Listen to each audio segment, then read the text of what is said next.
Okay, so I'm back, and I'm back for good this time. So I figured out where the bug is, and we're just not gonna touch it for now.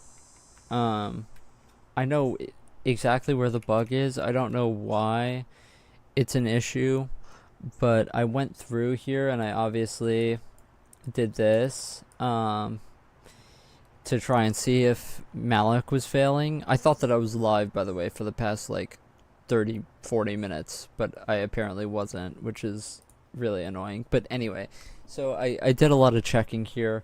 It turns out that it is a problem with the this. Yes, this. Yeah, I'm not stupid. Yeah, I thought for a second maybe we don't allocate it, but we do allocate it. We allocate it right here, and um this should be correct. Allocate size of blur voxel. That's the exact same way we allocate it um within load light map texture atlas. It should be the exact same calic light map size of blur voxel. Yep. So it's allocated the same way. We deal with it the same way. Um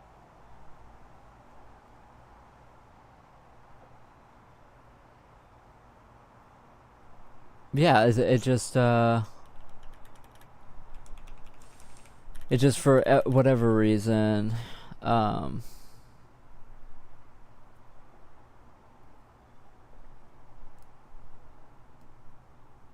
for whatever reason this specifically is broken.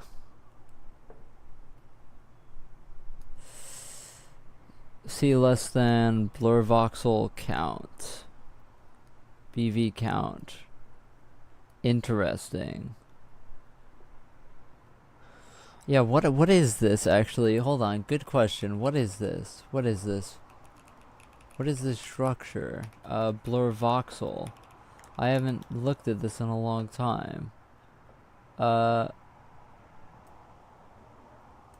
Max blur texels. Interesting. Well, what if we go over that? Ah. I had no error checking for if we go over that amount. This is not dynamically allocated. This is just interesting. Okay. Okay.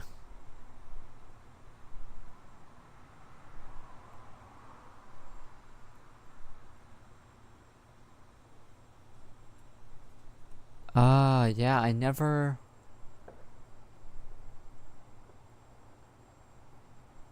Yeah. Yeah. That's what it is. So what's happening here is that I never really assumed that a blur voxel would have that many texels inside of it. But this count is obviously going out of bounds, maybe even overflowing, which I didn't really see happening, to be honest. And so I made all of these max blur texels, which is 128. Now, the reason why this is really interesting, the reason why this breaks is because of our gun model, which has a very high density in the mesh in terms of triangles, because this blur voxel is definitely overflowing, and that's where the bug is. But it's a good thing that we can just turn that off. I'm just going to write a note for us later here that I can go back and reference this and figure out how to fix it. So this is going to be, we're just going to say blur voxels are overflowing. Make them dynamically allocated. The issue is dense geometry. For now, we will disable blurring / writing the blur voxels for this reason. The reason why we don't actually crash otherwise is probably because our gun, for example, is not, it doesn't use the light map, right? So even though we write out of bounds and we're overflowing and these are all garbage, we actually don't actually access that data anyway. Programming language, yeah, this is all in C.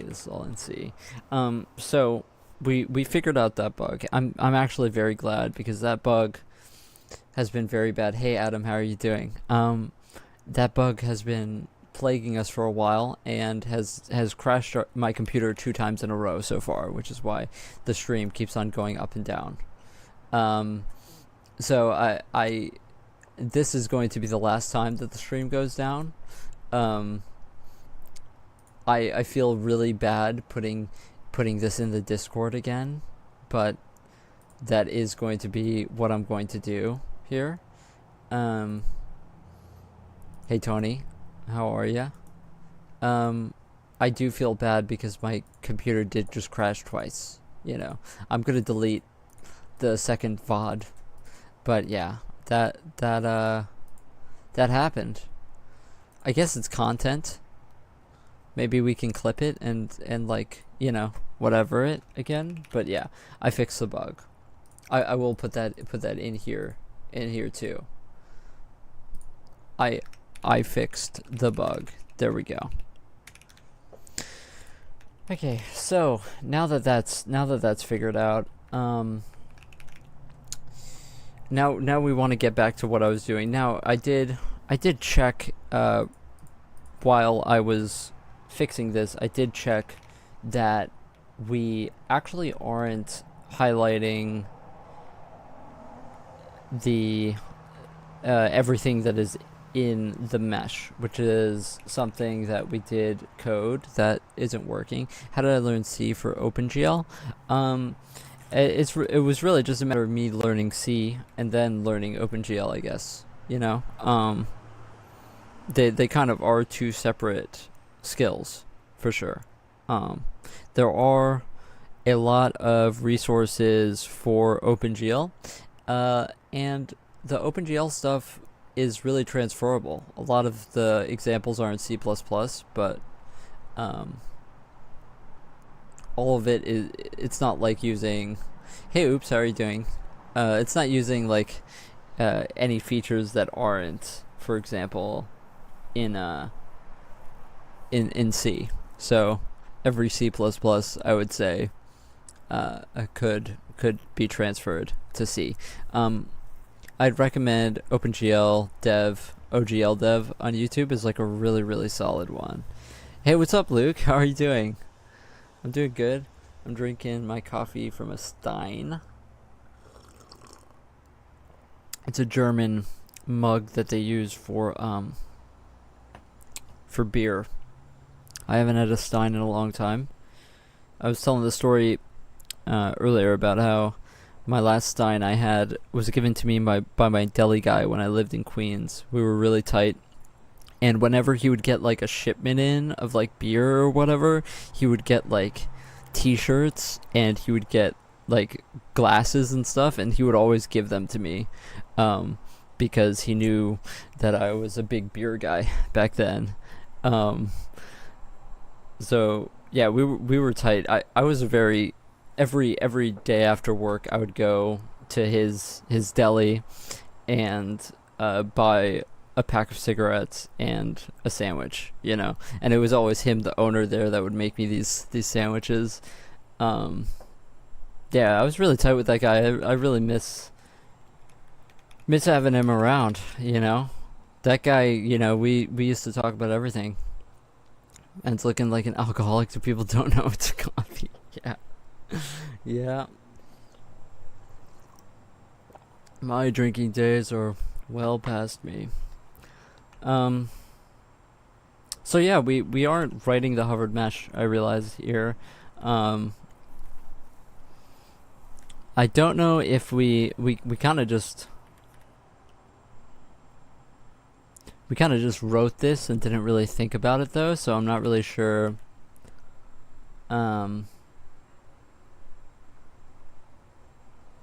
Not really sure if this was correct or not. I just kind of drink tea. I don't drink liquor. That's good. Yeah, that's good. Drinking is you know, not to out myself here, but I've definitely done my 12 steps. You know,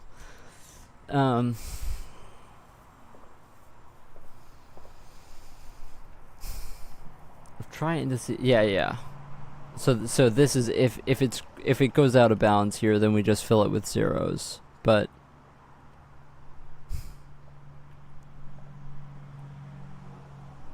so let's follow this. So our try indices is this. Try indices. So let's print out. Let's print out once we get in here the mesh ID.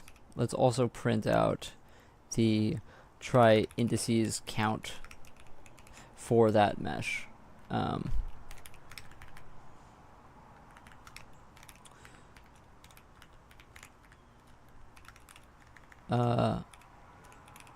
Because our hit try may just not be giving us a mesh ID. We got any YouTube recommendations for using Blender? I'm wanting to give it a try. So there's this guy, what's his name? Thomas Potter. At least his for example, I followed his weapon tutorial for like how to make guns in Blender, and he's just really, really good, and he goes step by step. He's also just like really good at talking, you know. He's like very repetitive, and he says stuff like cool every time he like makes an edit. I think like as far as like tutorials go, that guy's my absolute favorite. So highly recommend Thomas Potter. Haven't touched OpenGL in a month. I may actually make a Vulkan engine this time. Discard my OpenGL one. Really stupid, but all my Blender knowledge is just messing around or just random TikToks. Yeah, that works. I don't have TikTok, but that too. Hey, what's up, Frumpy? How are you doing? So let's take a look at try indices count, just to see. I'm assuming that we don't have anything inside our try indices count, and that's the good thing about figuring out this bug, though, with the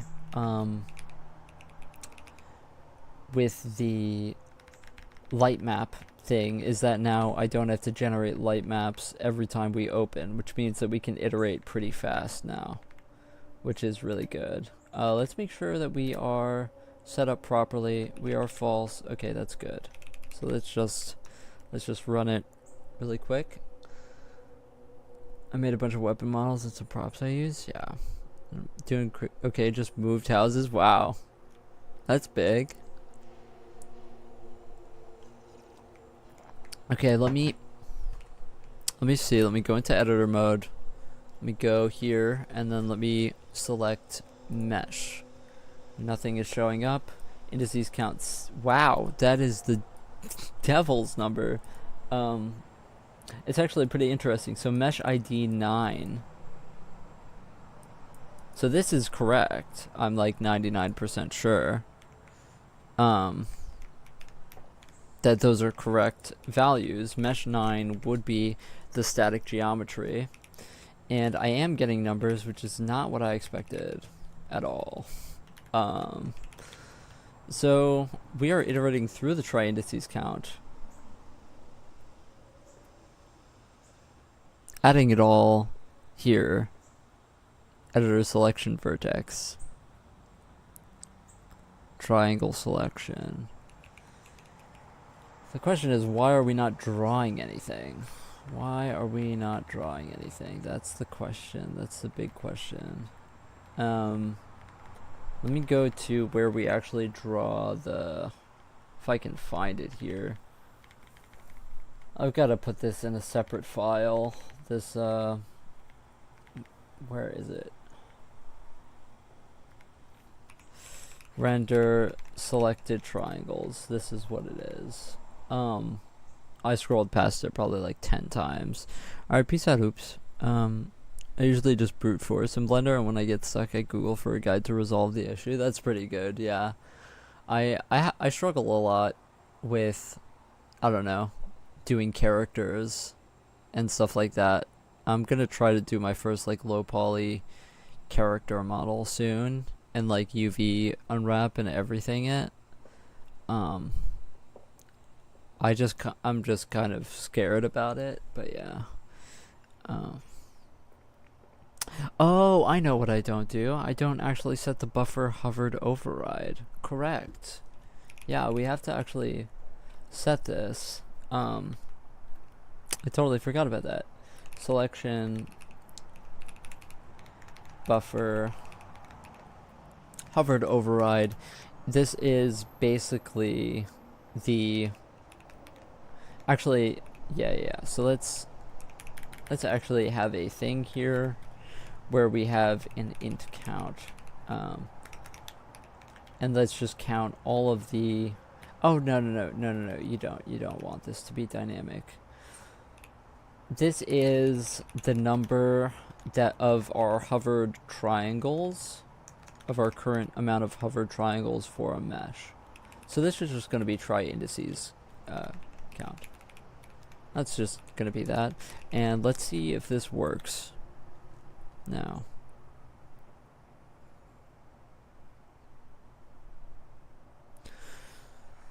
Goal is to be able to hover and select meshes today so that we can move them around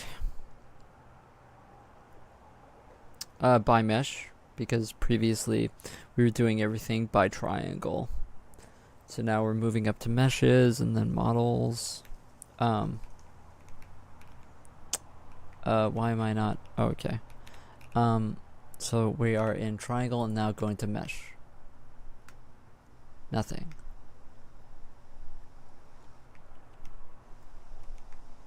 Huh. What we're looking for here is need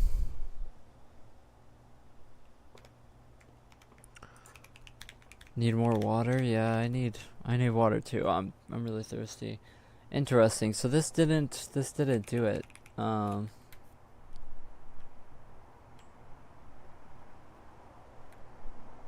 Maybe we need is hovered. Where do we set this flag? Good question. Is hovered.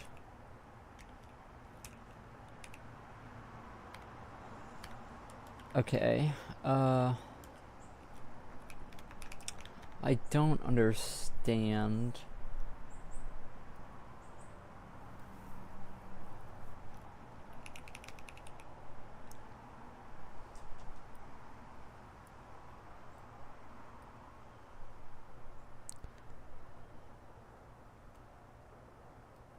Alright, peace out, Luke. Have a great night. Appreciate you stopping by. As always.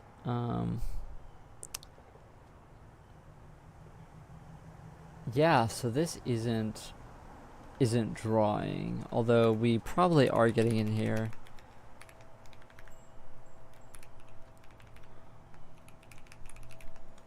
We aren't drawing anything, which is quite annoying.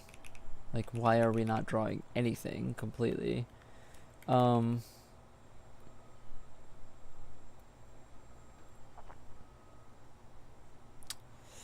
definitely getting in here. I wanna kind of think instead of just compiling again and again and again, but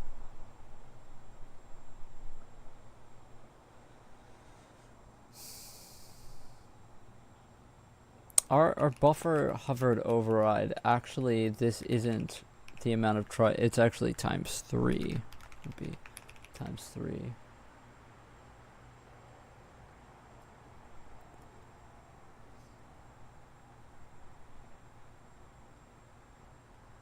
Hmm.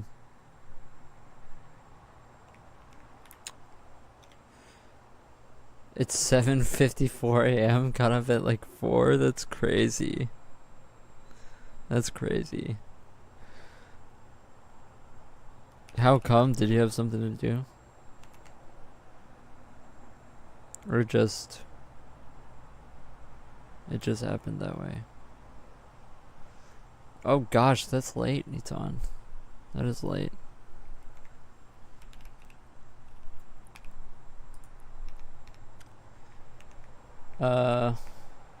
Drawing.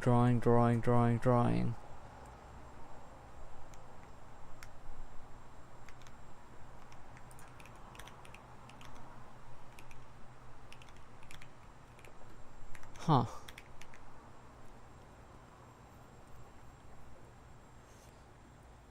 Oh. This is actually... of course, this is just try indices buffer index by I rather than that. It still should be drawing something though, no?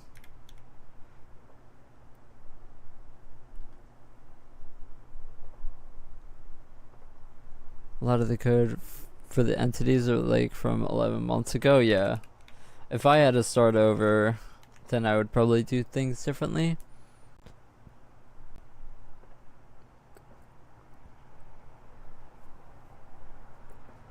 But I don't know. Starting over would be pretty painful, huh? Okay.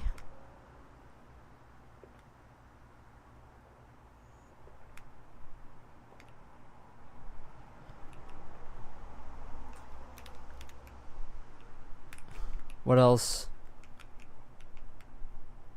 What else is here? It's just 2 triangles.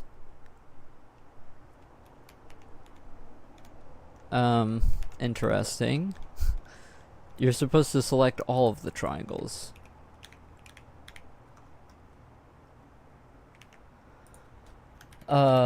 Interesting. So the count we know is 6,000, which is correct. It's a large number.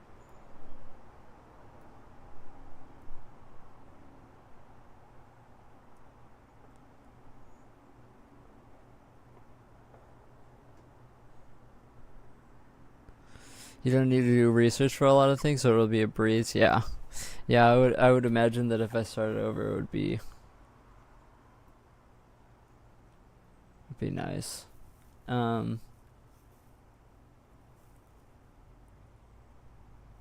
Oh, try indices buffer I. No. No, yeah. This is how you want this, but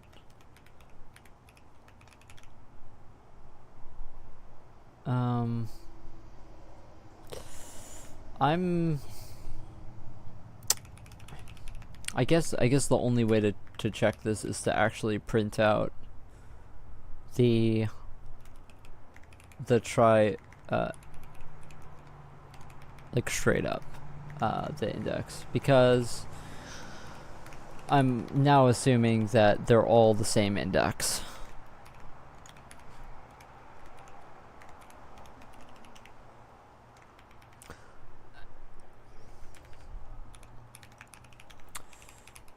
When I load in the GLTF, by the way, this is what it is this gets set here to IDX, which is when we distribute the collision triangle, we get back the index that we set up.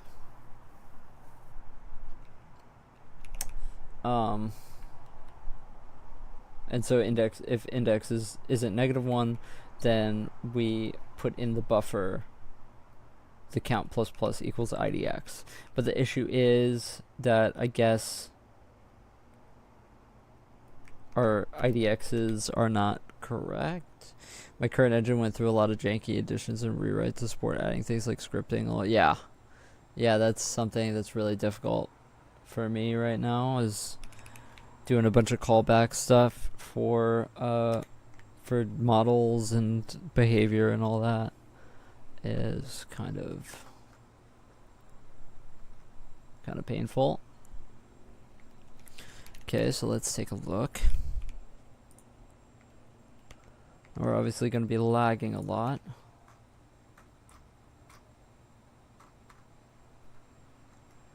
Okay, so we are...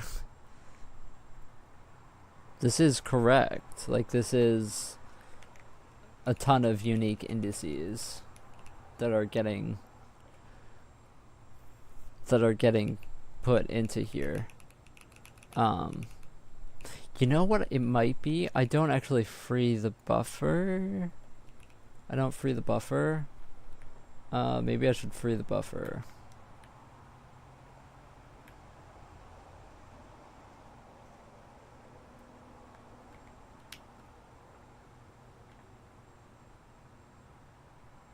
Oh. No, never mind. Never mind. I just had an idea and then it immediately was incorrect. I realized. I thought, oh, maybe we're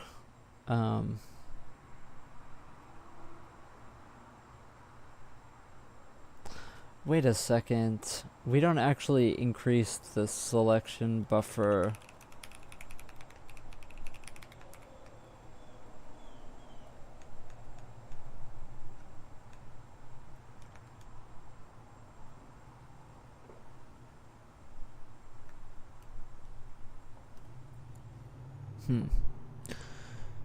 Yep, I want to migrate a lot of the system to use getters and setters, and it's going to be pain. I think I should just finish the scripting element and make a new engine. I mean, yeah, if that's what you want to do.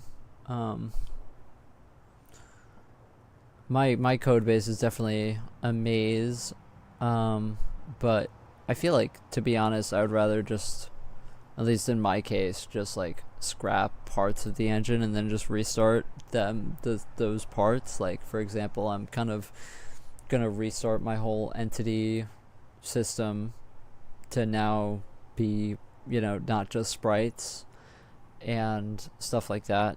But I'm definitely that way. I don't really scrap things. It's definitely something that's not my best quality.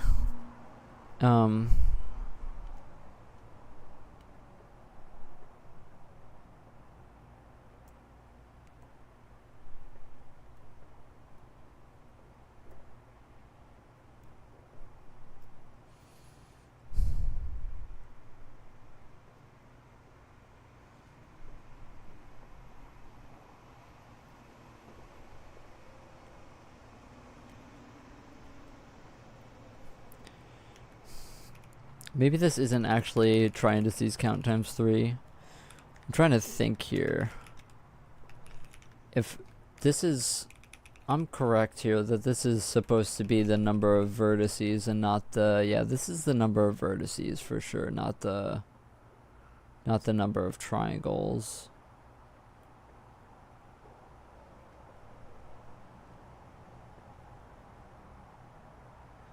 You rewrote a lot of stuff so you could reuse it. Yeah, I get that. Yeah, I could.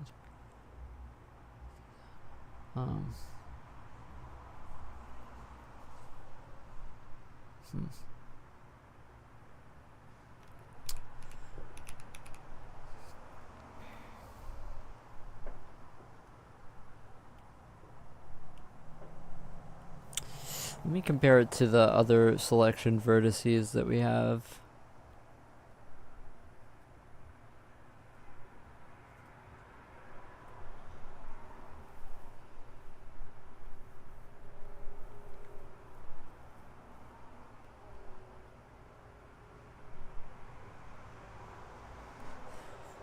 The indices are correct. They're getting added to the buffer correct.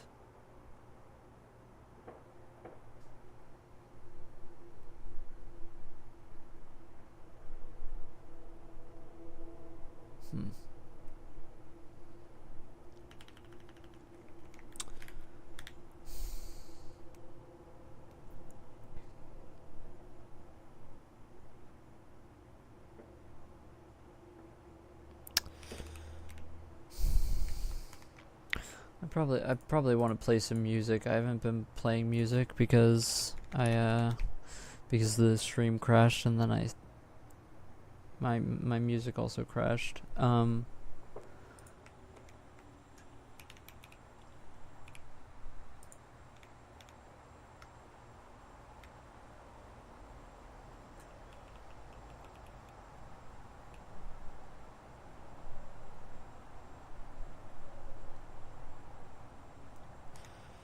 It should definitely be more than just that that's in the buffer.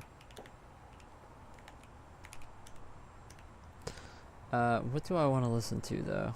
Oh yeah, I'll take the pine. I'll take the pine.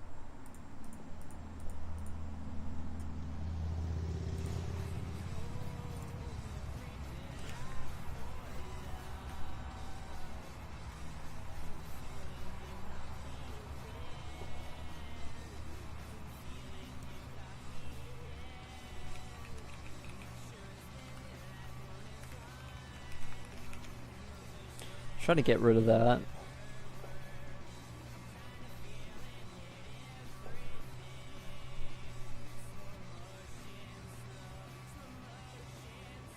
Oh. Ah, I see what it is. I see what it is. Okay, I see the problem.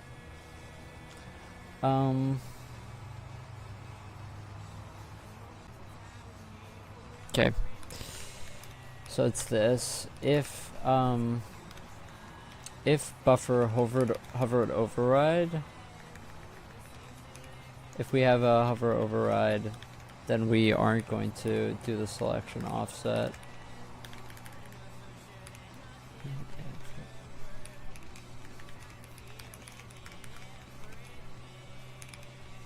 Oh gosh.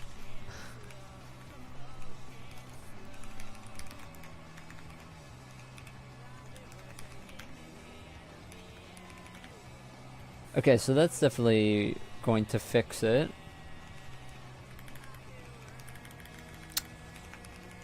Issue is now tracking the state of this buffer hovered override is going to be annoying. Honestly, we shouldn't go based on this. We should just go if our selection state is mesh selection, or you know, we can expand that later to not just be mesh selection, but yeah.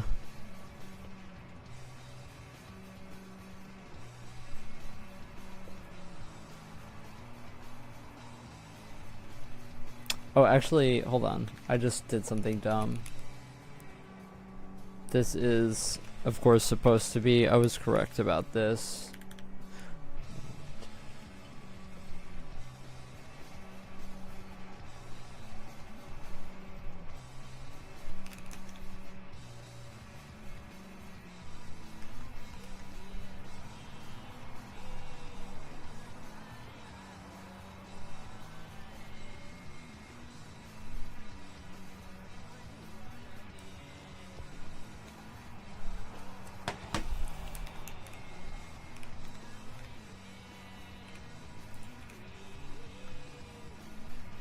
What?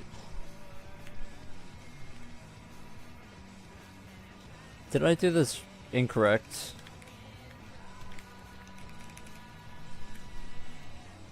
Yeah, I did this backwards.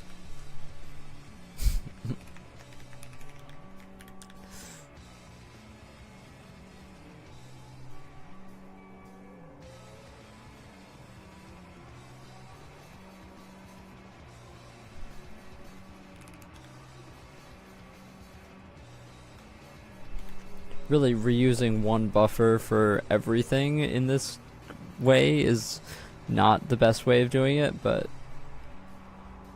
it is what it is. Yay, now our whole world becomes yellow. Which is cool, because now we can move the whole world around. Once I set that up. Let's just make sure everything is selected. Yeah, it looks like it. Alright, peace out, oops.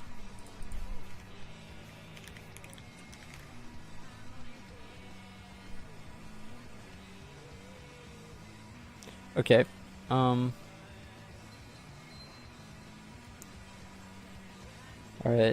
Okay, what am I going to do here?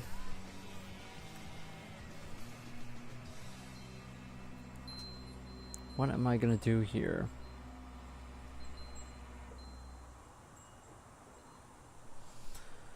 Okay, so first of all,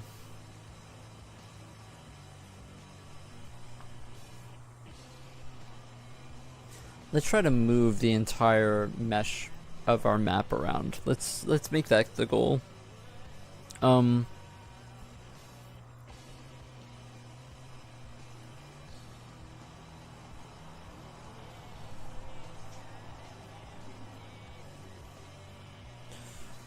How am I gonna do that?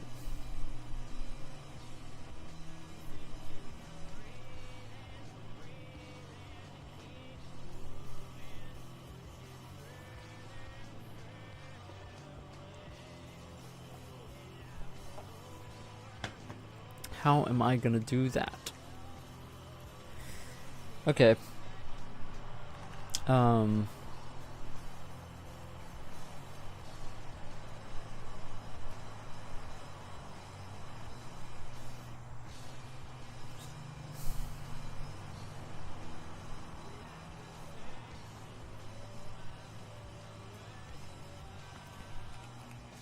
Well, first of all, I have to fix our pre-existing code for moving stuff around. I didn't actually fix that. Hopefully that's going to be a quick fix, but yeah. I forget how we were doing this, but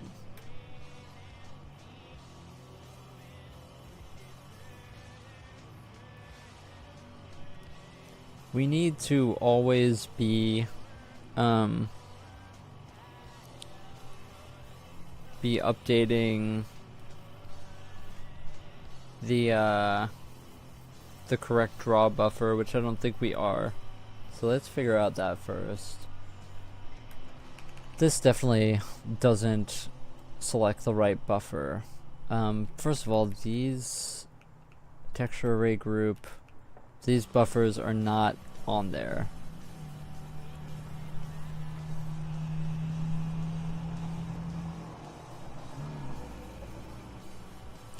So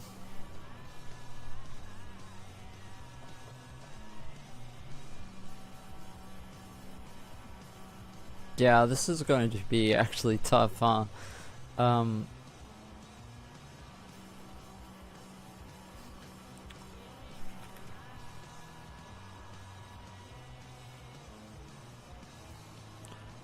Yeah, remove Coltry from draw buffer is going to have to change.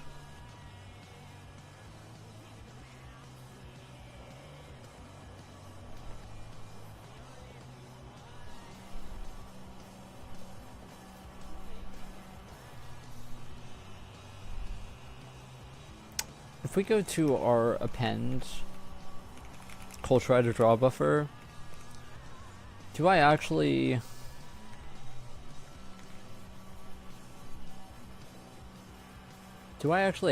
get a correct index?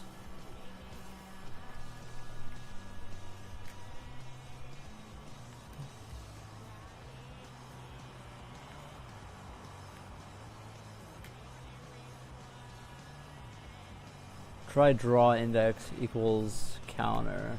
So I didn't actually do that.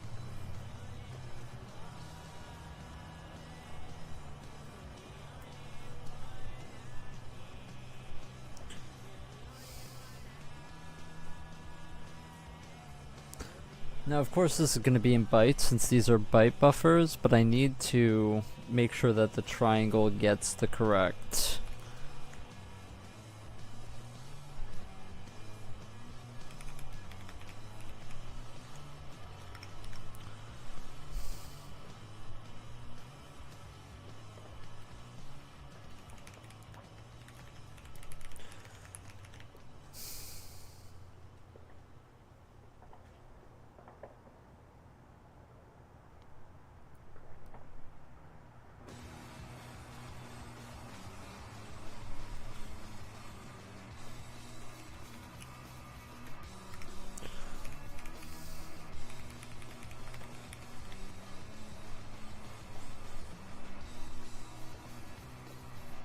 So we're gonna use this function that I made called set draw buffer region, and we're gonna set it to 0.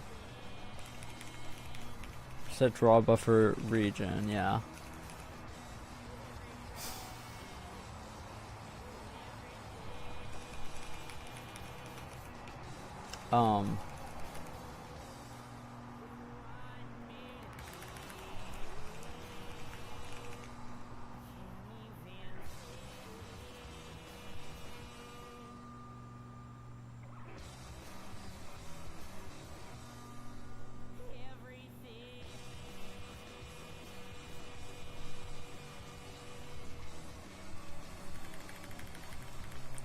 This is not going to be vertex, it's going to be uint 8t. Pointer buffer. So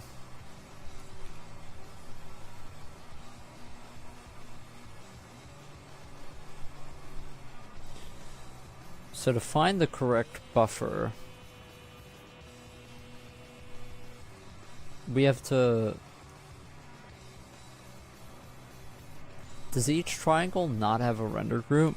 What does try have? Try has...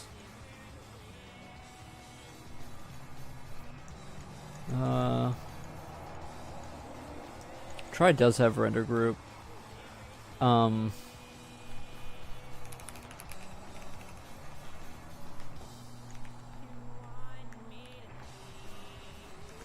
So this gives us the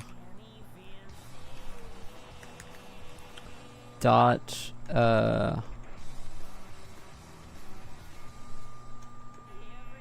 vert dot buffer. That's the buffer. Now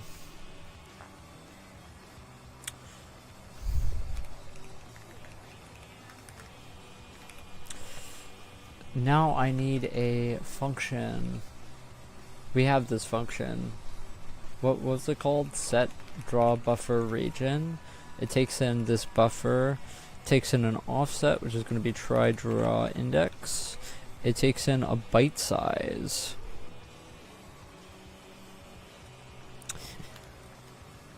What is that about again? I think that that's the... Yeah, right. So we need the VAO layout.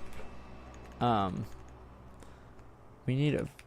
What is it? Vertex layout? Pointer VAO layout. Actually, let's just go straight to byte size. So, size t byte. I think that this is actually just an int.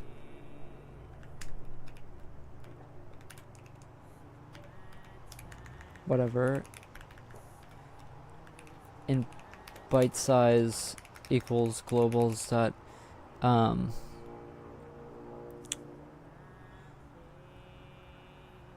this is layouts VAO. What is this called? VAO.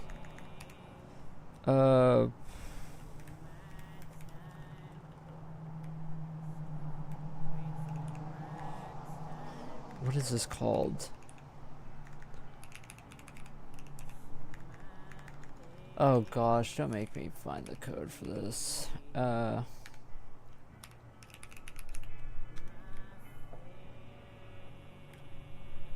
Bindings is what it's called. Wasting that.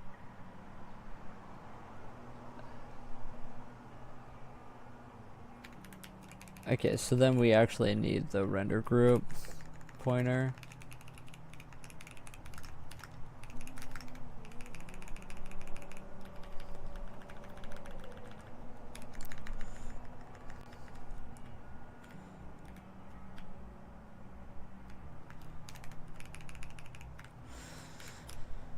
The byte size is this buffer indexed by RG VAO IDX.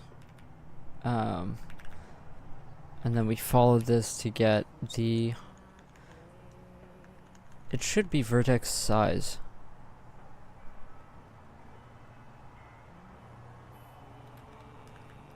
It should be.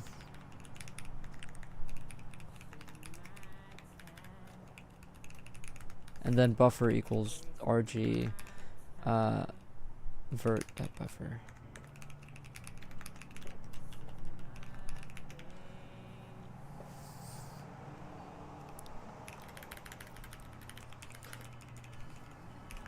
So this is how it should be now.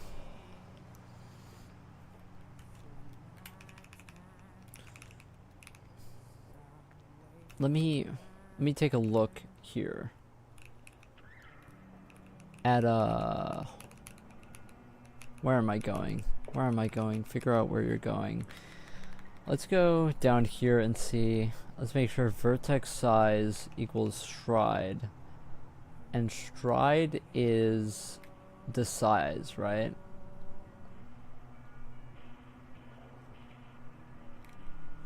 Stride is size of float times 12. Yeah. Yep.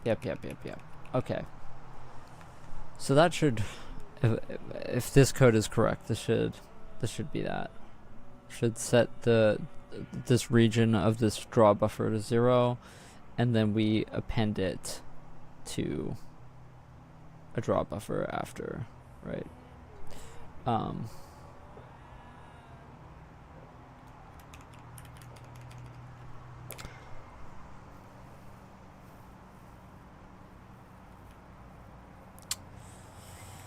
Now I need to just do that for every time we do it. So I don't really remember what this is. Texture type. Oh, texture type we don't care about. So texture type, that code is useless.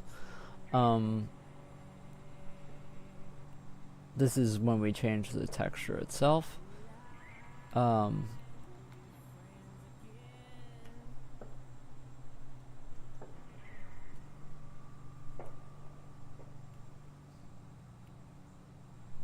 wonder if apply sloped interpolation to selection. Does this actually update collision triangle? Update collision triangle is a function that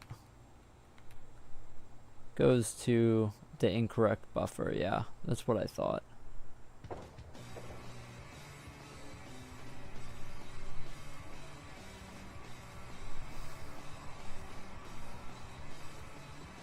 This actually isn't that big of a deal though, because I can do something like this still.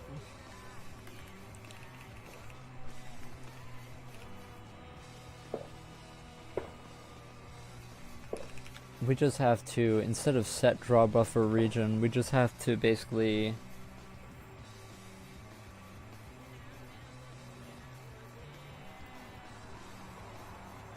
have to call append try to draw buffer, but with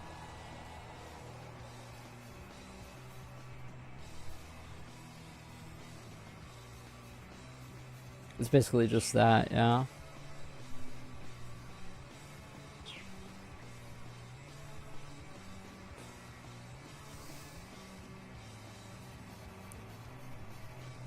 I don't really want to get into the habit of just copying code around, but yeah, it is just this code.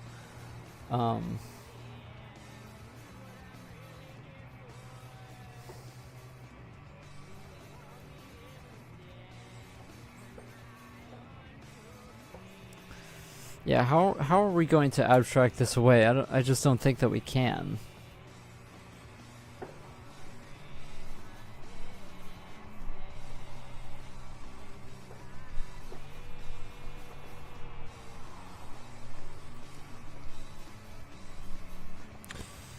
Yeah, I'm just gonna copy this. I know.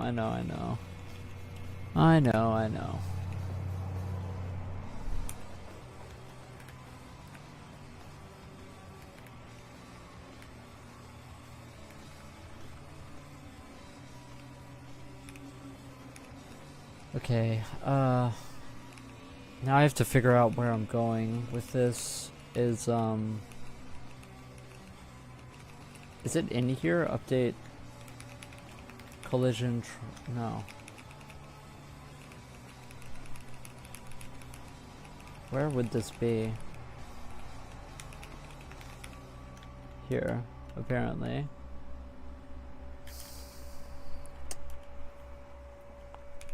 We basically just need to do this here instead of this.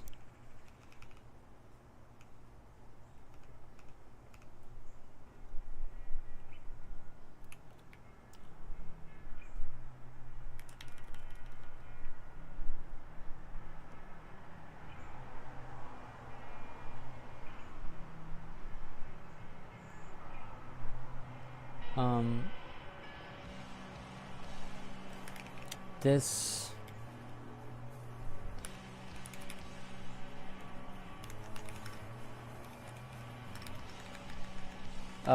this is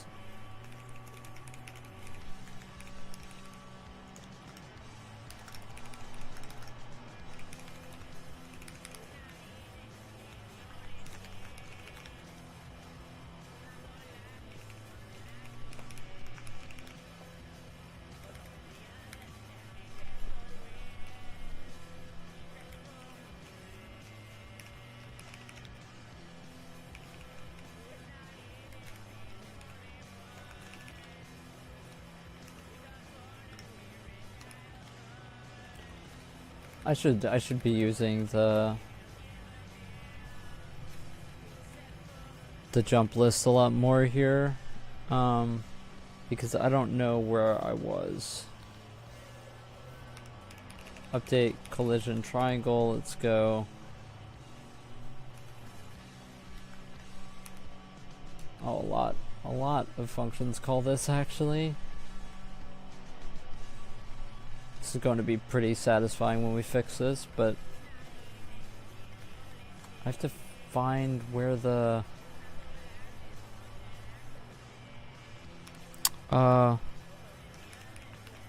set draw buffer region. Yeah, I want the code that gets the oh, I don't have the code that gets that. Whoops.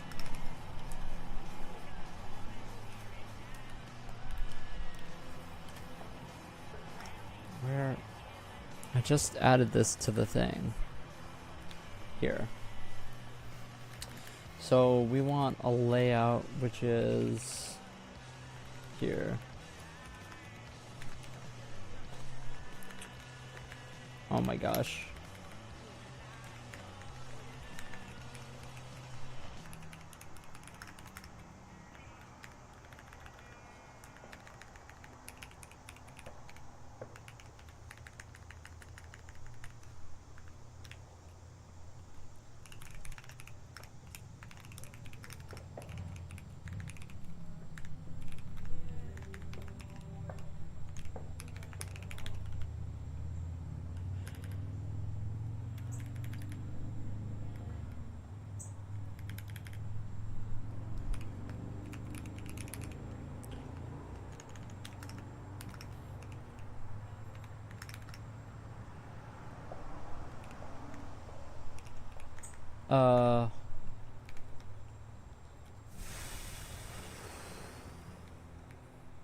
Let's just take this in as an argument right now. Like, we really want to make this a global, but let's just do this.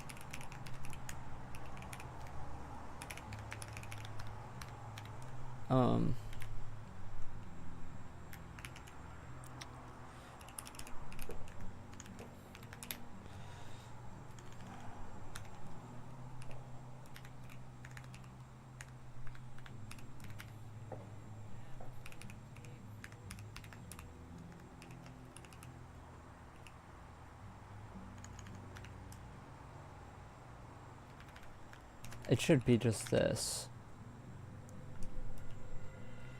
Text layer, actually, what is text layer? Text layer is the try text layer.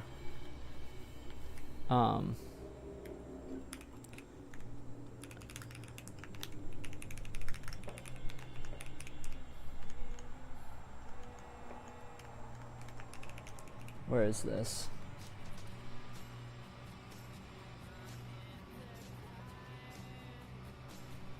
Oh gosh, how do I get the text layer? I have to go into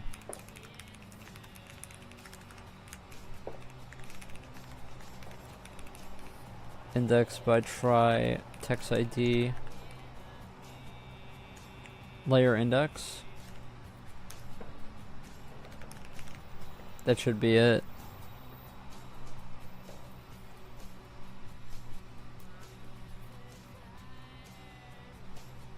Text type doesn't even matter, but fine.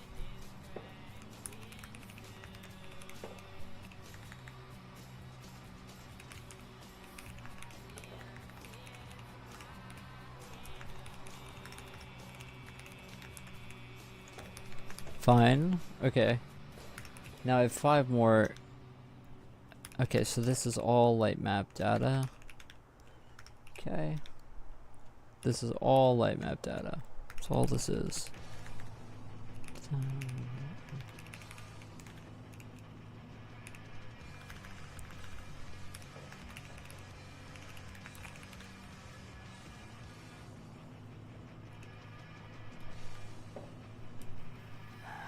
Oh my gosh, this is annoying. Yeah, we should really just make this whatever.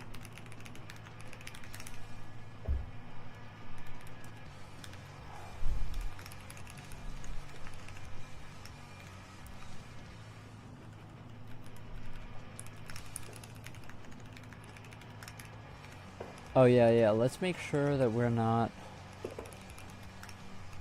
Let's go to this function that I just did, and then let's make sure that we're not going to vert count.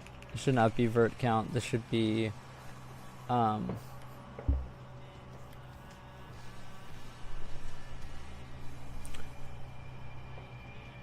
we should not be reallocating here. No.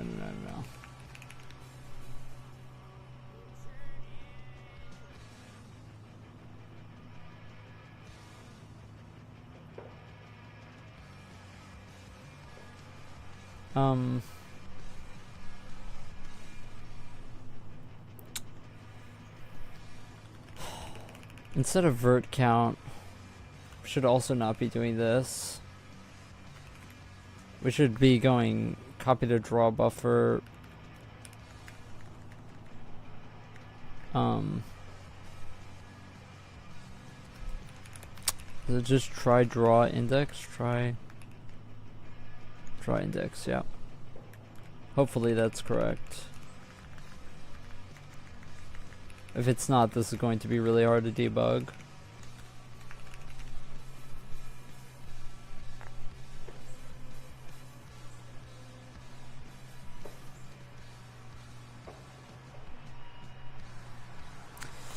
And then we can error check here. We don't need this here because that's fine. So if try draw index plus bytes is greater than or equal to the vert capacity, then just return.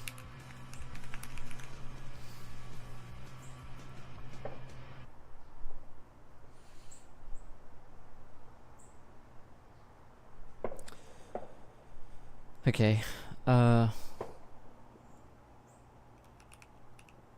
should be that. Let's see the other errors.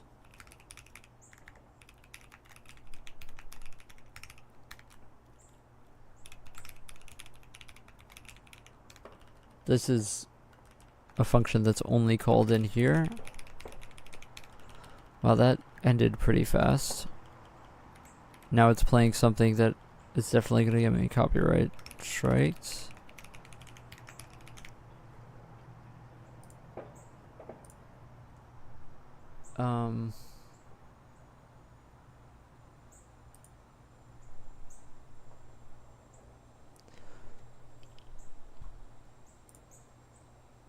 Just gonna play this again. Doesn't get old. Really doesn't.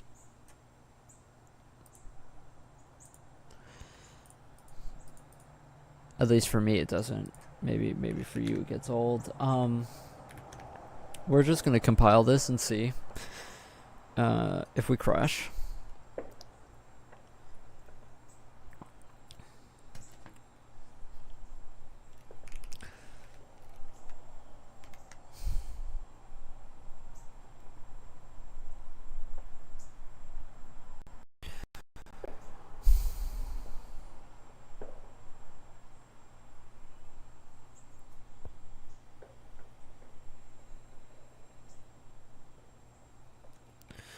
Okay. So let's try to move this.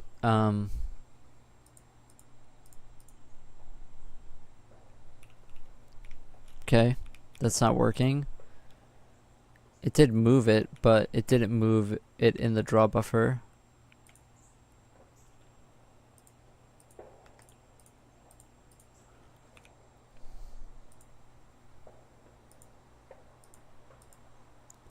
Yeah, it's not updating the draw buffer. Okay, let's try it with texture. Segfault. Set draw buffer region segfault.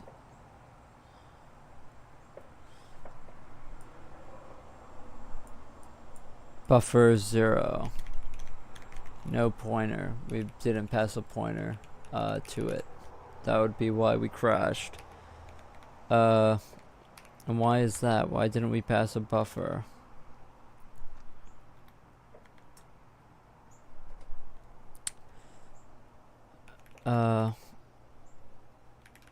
Buffer equals rg_vert buffer. Try render group. We should set try render group here.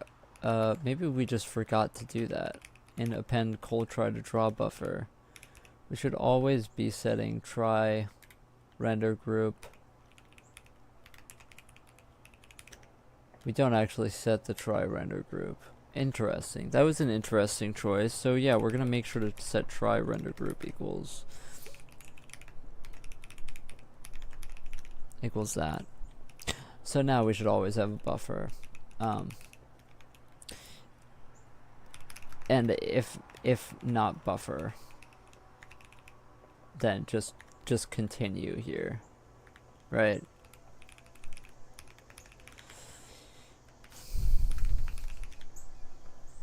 So that we don't ever run into that again.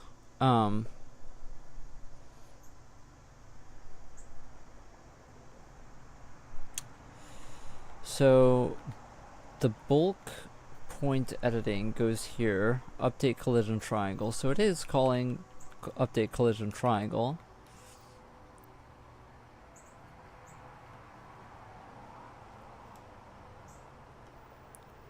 If try draw index plus bytes is greater than or equal to the vert capacity, return.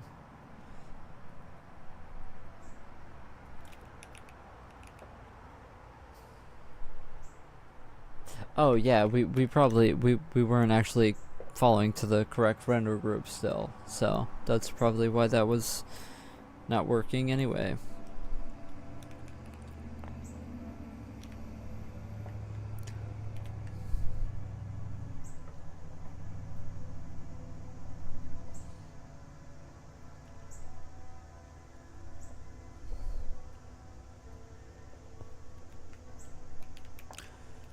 Okay.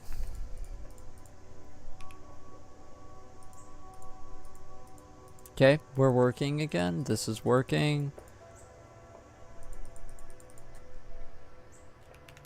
You just can't see it very well, but yes.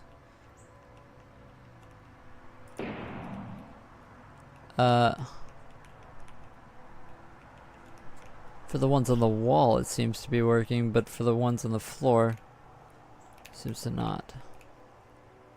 Let's clear selection. Oh no, this did work. This did work. It's just hard to see because it's right at your viewing angle. But yes, this worked. Now let's try changing the texture to sky. That appears to not be working. Interesting. Let us clear selection, try to change one of these to grass. Okay, so that isn't working. Interesting. It looks like it actually changes the triangle, but now we have this happening.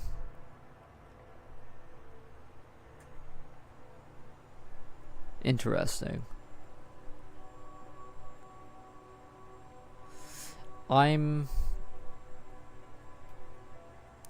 going to assume that that's because we set that some of the draw buffer to 0. I'm going to assume that that's what that is.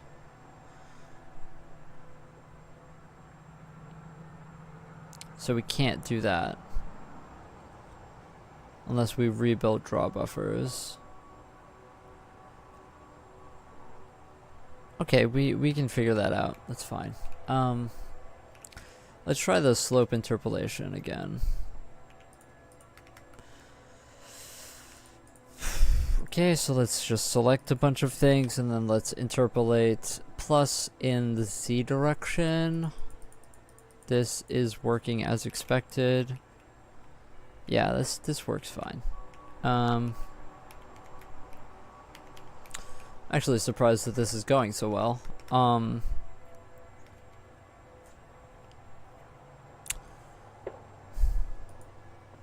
What doesn't work? So if I change this geometry type, this changes, correct? Yes.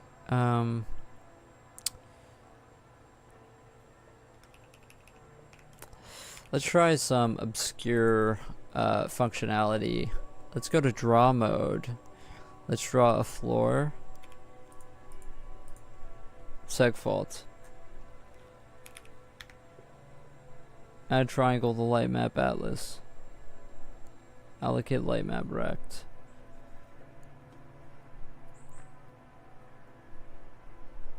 Distribute new collision triangle.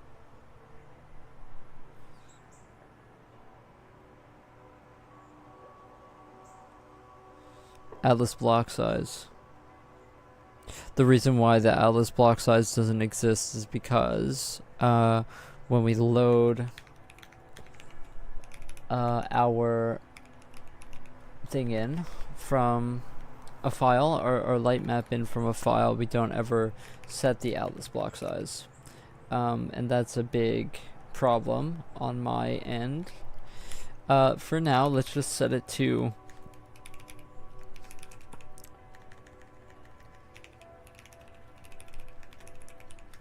I forget what it actually is.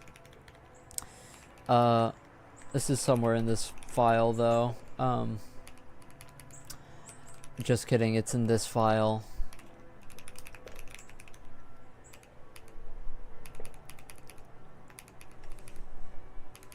What is atlas block size?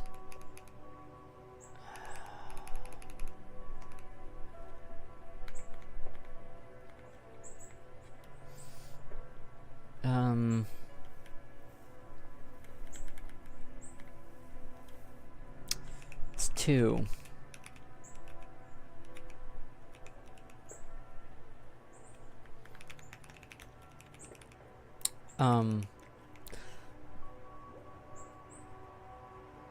But the fact that atlas itself, oh, it divided by 0. That's why.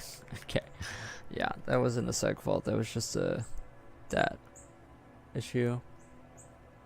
So let's before we go back and do this, let's go into here and let's go to the bottom of this file again. Let's go to where I set the textures again.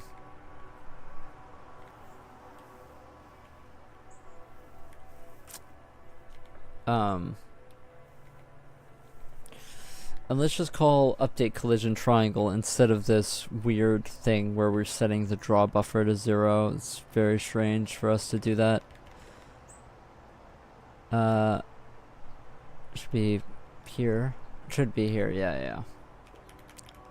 So if num points equals 3, then let's just call update collision triangle.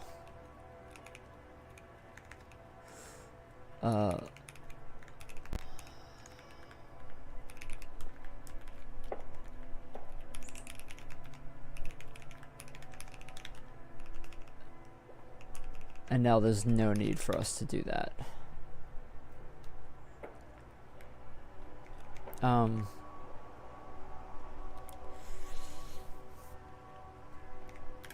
Now let's just give this a shot and see if our features are working correctly.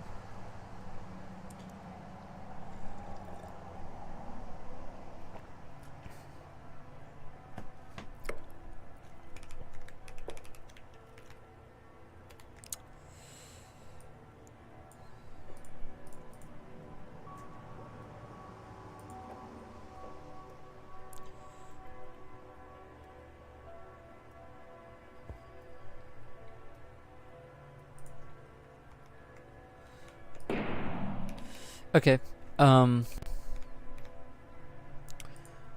let's do some testing here. Let's do this. Let's change the texture to grading. Didn't appear to change it. Change it to grading. Metal. Sky. Oh. That's why I didn't...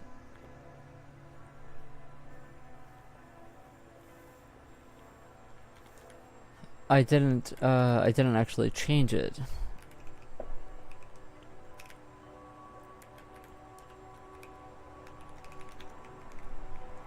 Well, we're just gonna consider that working for now, but now let's try shift selection enabled, but I'm not... Strange. Okay. My mouse probably wasn't on my correct monitor there. So that's probably what that was about. Yeah, it's not on my correct monitor. So let's try what was I doing? Oh yeah.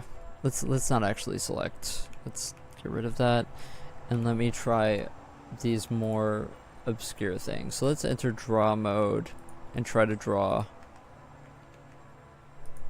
Atlas occupied. Interesting. Okay, so yeah, it's more light map stuff. It's more light map stuff.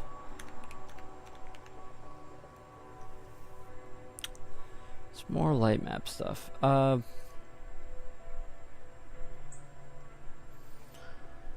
Yeah, I don't really know a way around that light map occupied thing unless I literally write it to the file. Save light map binary. Yeah, I probably just have to write it in there.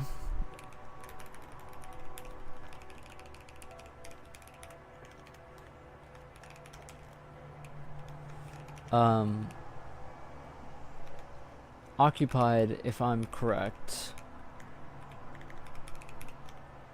is unsigned char. Occupied.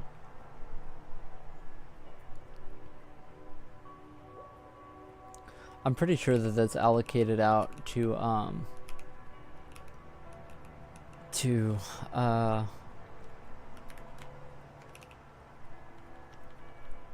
blocks X and blocks Y. Understood. Okay. Well, let's copy this and then just put it in the map save. So we are going to write fwrote lm occupied.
Okay, let me stop fumbling about on the keyboard, and then let me get this into our load as well.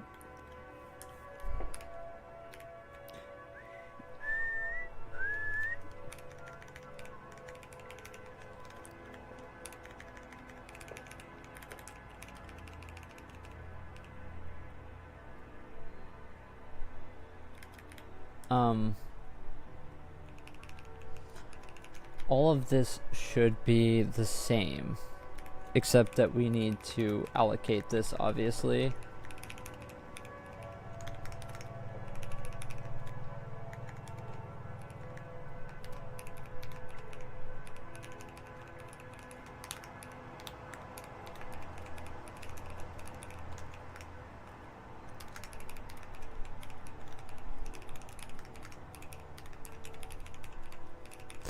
Okay, allocated.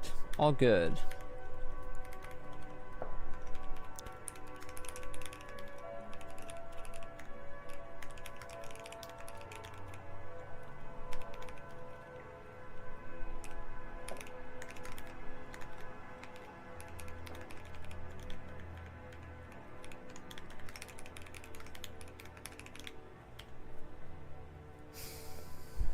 Okay.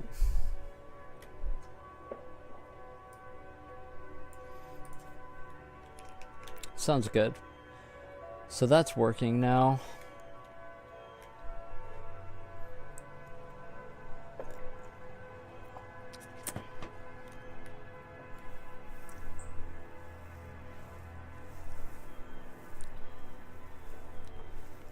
Well, I don't know if it's working, but it's a thing now.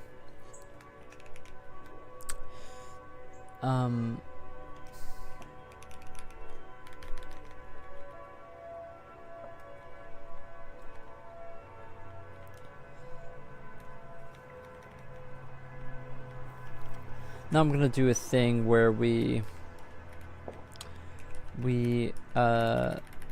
don't do this, and then I just do this. We're just going to compute a new light map so that we can check that this is all getting written correctly.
Oh, you know what? This is going to run infinitely because we didn't do true. Me being stupid? What's new? After this is done, then I'm going to do the mesh editing stuff. Should be similar to the triangle editing stuff, but maybe a bit different.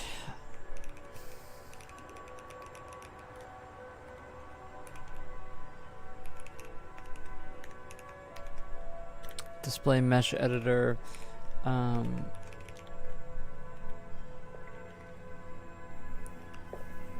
gonna try to move it around, I guess.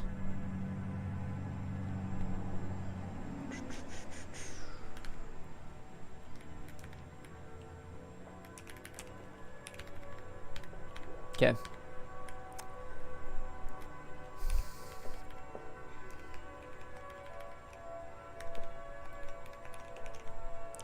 Honestly, this is just triangle editing. Everything that we can do for triangle editing, we should be doing for mesh editing. So, realistically, this doesn't actually need its own thing.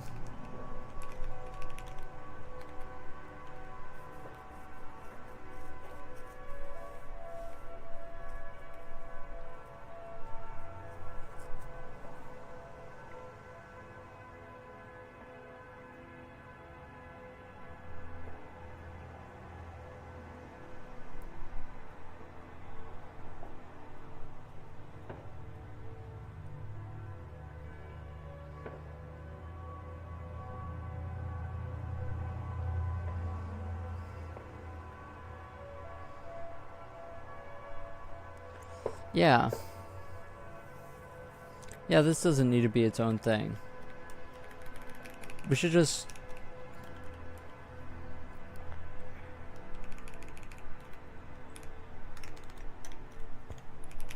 player selection...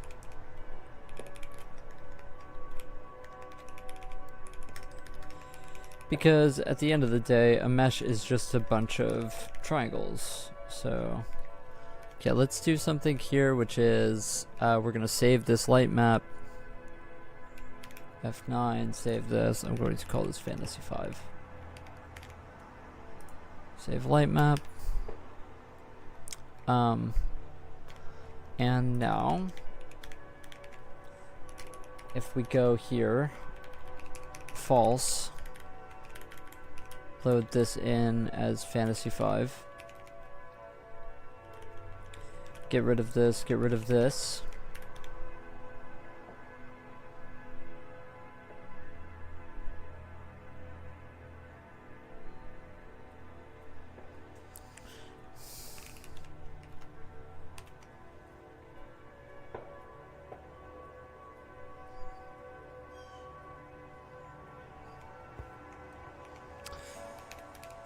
Now let's see if we can draw.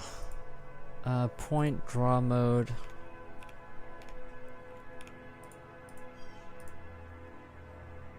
Okay.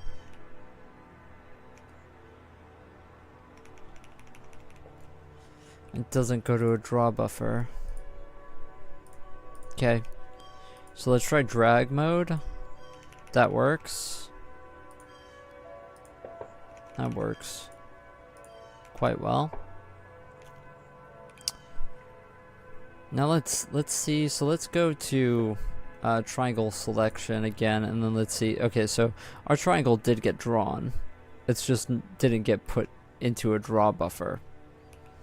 Now I wonder if we try and move this, does this crash us? No.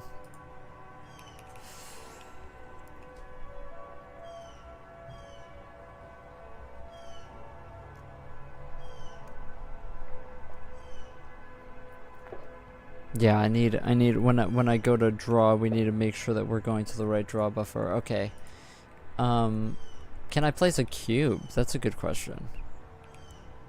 Paste shape. Okay.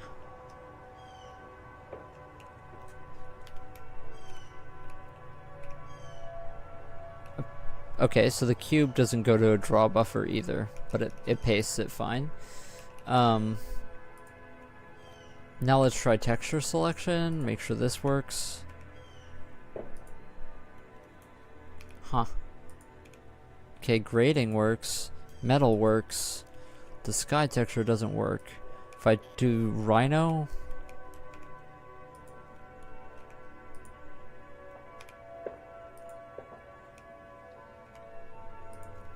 texture type text unknown.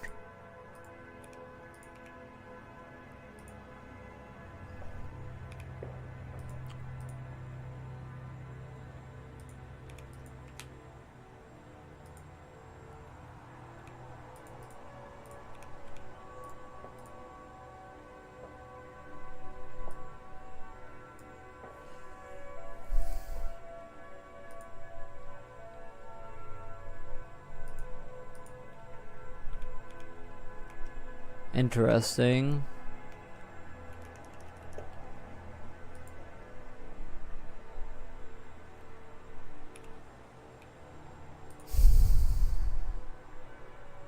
Huh.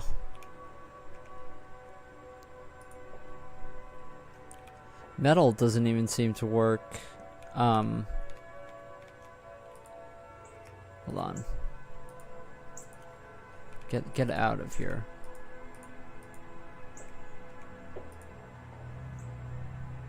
Why isn't this...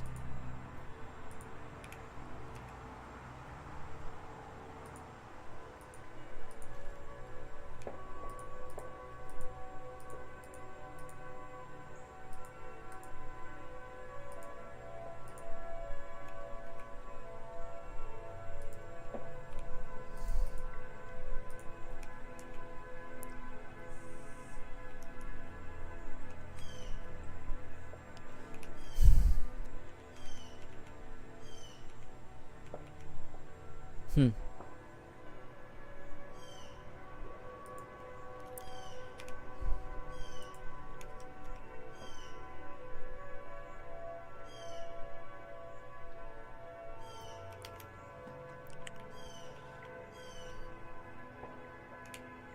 Interesting.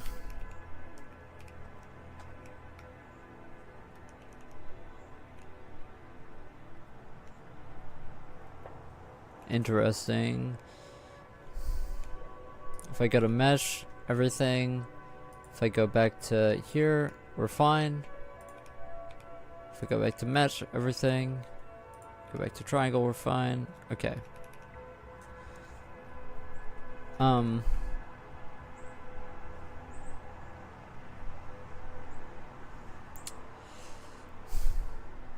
Interesting.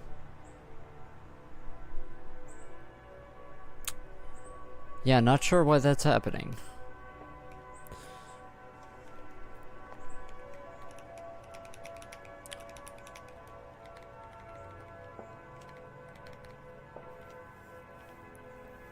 Texture selection. That's for entities. We're not doing that right now. Texture selection.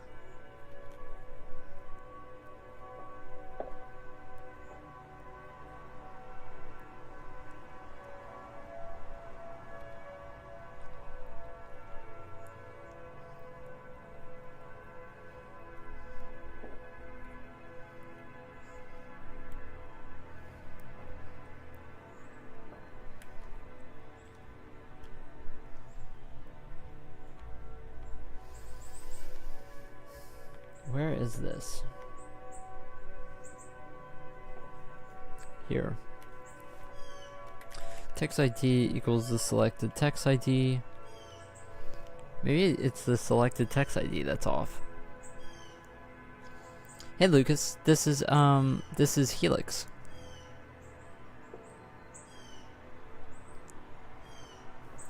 It's very similar to Vim or NeoVim.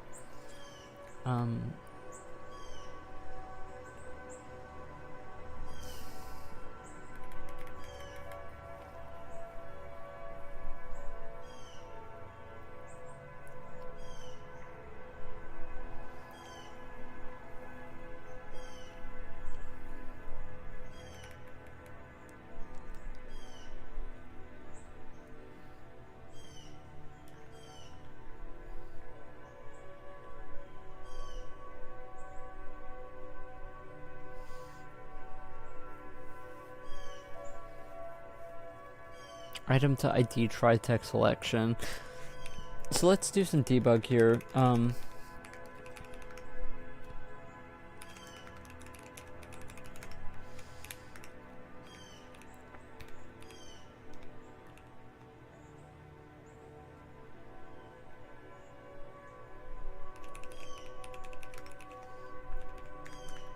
So what this is basically is Nuclear has goes by the order of the elements, right? And then we have to convert that order to the actual ID.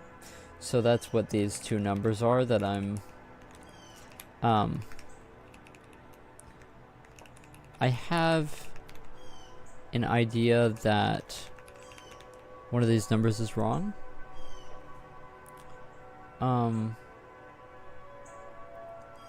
Because it's the only thing that makes sense why we wouldn't be changing the texture here.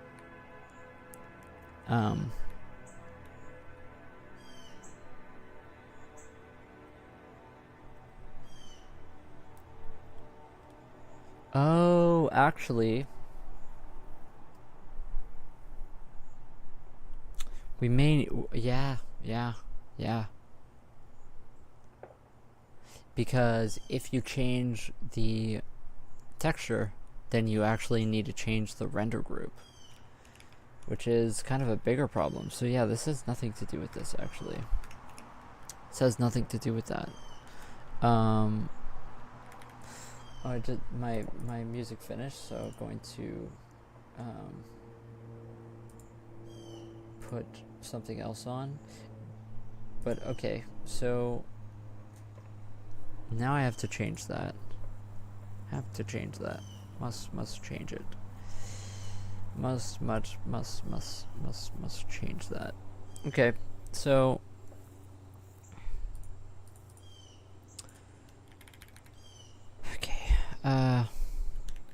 so this is pointless. That's correct. The incorrect part is that we need to change the try render group. Now how do we get the correct render group for a texture?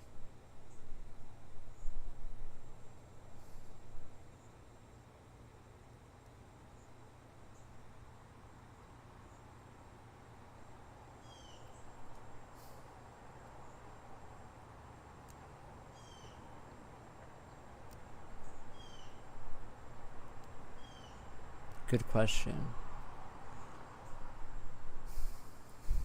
Do we have try material ID, correct? Try material ID. Try has a mesh ID as well. Mesh ID. Does try have an instance ID? It does. Okay. So then we can do the lookup, the same exact lookup that we do on append called try to draw buffer. The same thing. Please type the thing correctly. The same exact lookup that we do here, right here.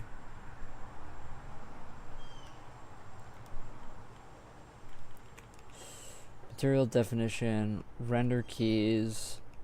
We do this lookup here. Let's make a function for this.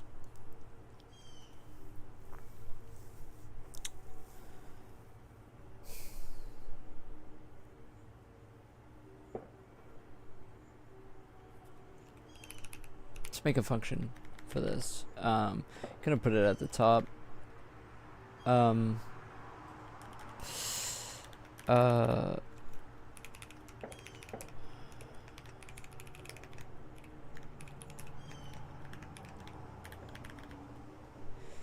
This is going to take in a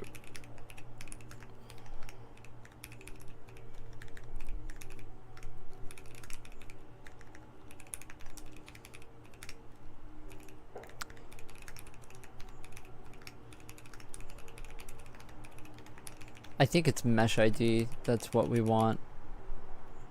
No, it's skin ID. It's actually skin ID. Is that correct? I'm not entirely sure. That seems correct to me. So, wait a second though. Wait a second.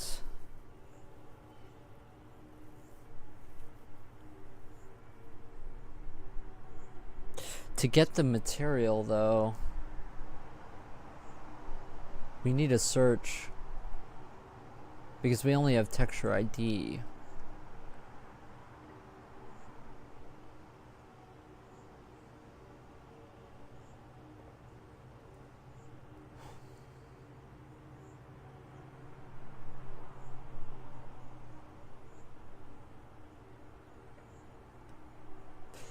Yeah, this is a fundamental difference that we're going into here because we should be assigning materials rather than assigning textures. Like we shouldn't have this function even.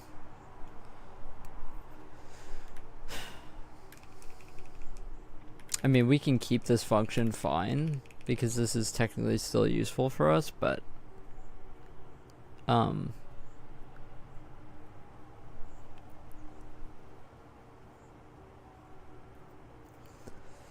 really you want to be assigning materials, not textures.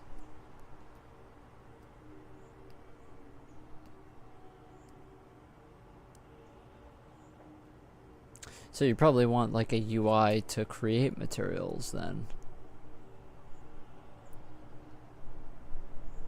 And a UI to create frame buffers. And a UI to create, yeah.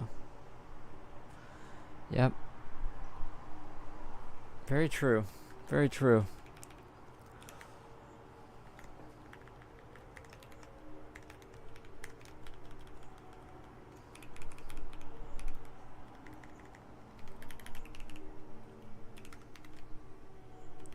Uh,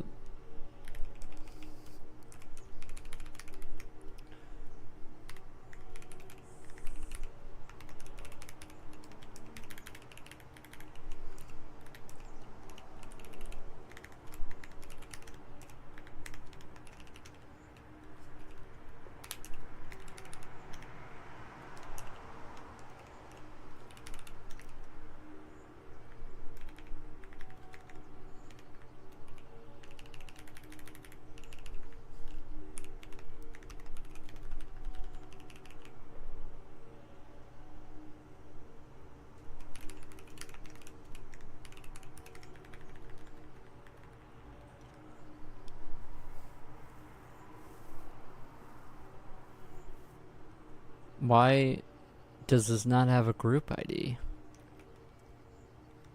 Huh? Render group ID. Oh, I got rid of it. Okay. I mean, this function, it's good to have, I guess, but it doesn't really do anything for us right now. But yeah, we can technically just like put this in here.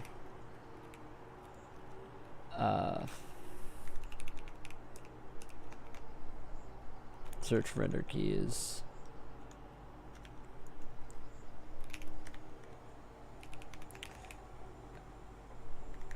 Let's just go render keys. Mat render keys dot count. Oops.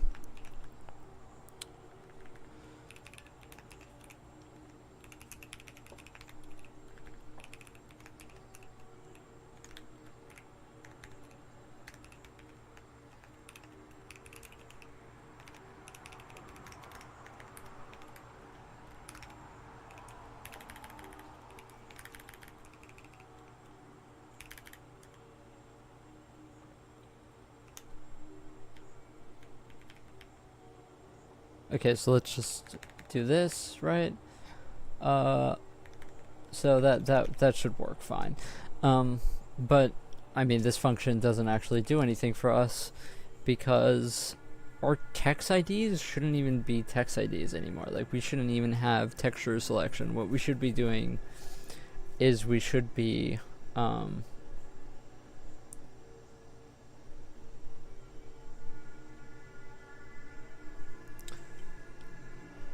we shouldn't be allocating texture IDs. We should be allocating material IDs. So this whole thing is going to have to material selection, and we have to make a UI to. I still need to pick an ID. Still stuck in any edit. Yeah, this isn't really an IDE, it's just a text editor, you know.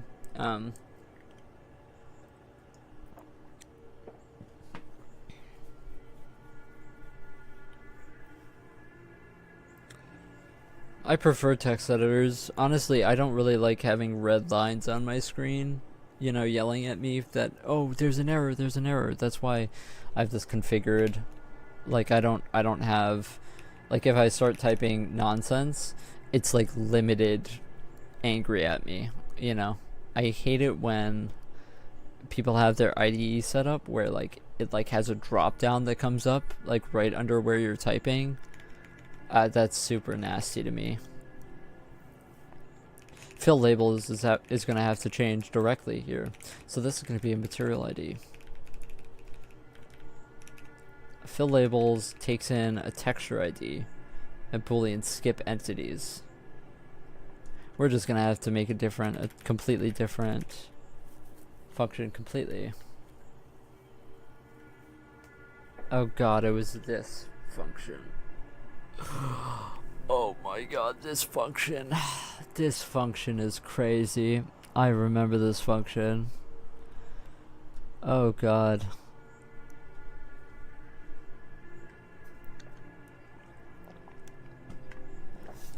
Is Python syntax super picky about index? I programmed an RPy Pico and the editor that is a part of the official software hates if I get index wrong. Yeah. I mean, I don't think that they use a lot of brackets, so their like scoping is kind of, at least from what I've seen, I don't really use Python that much. In the past like 3 years I haven't really used it at all. So as far as I remember though, they don't have like bracket scopes properly.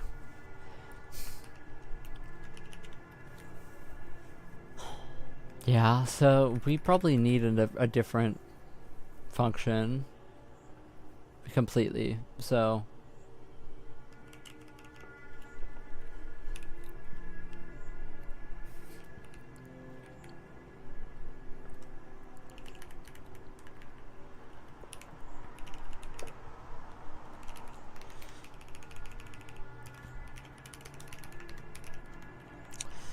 we probably don't need skip entities. I don't even know what that is for, to be 100% honest with you. I don't even know what this code did, to be 100% honest with you.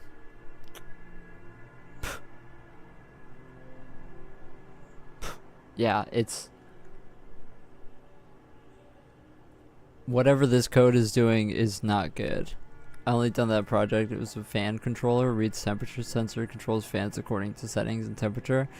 Oh, that's sick. That's real embedded, huh? That's sick.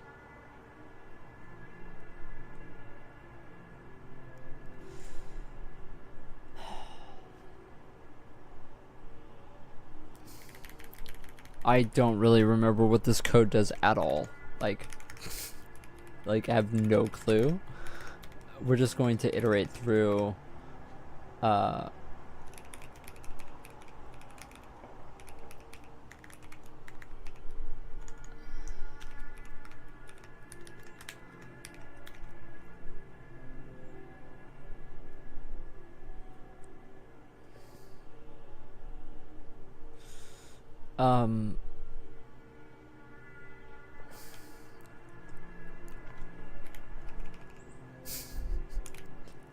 I remember this function being really painful, and so I don't think we're gonna get away with it very easily.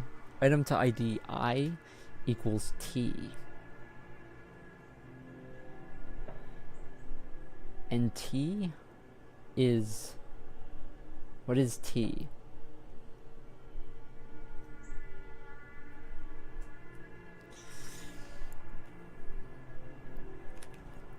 I don't know.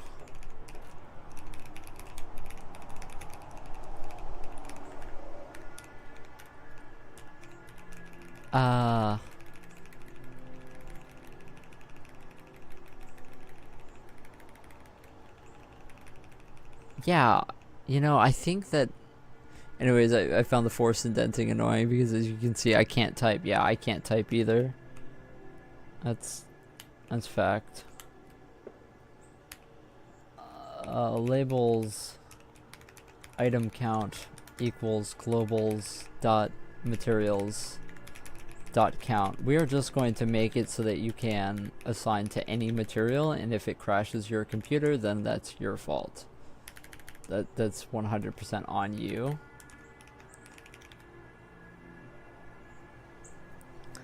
I don't think we need an item to ID for this.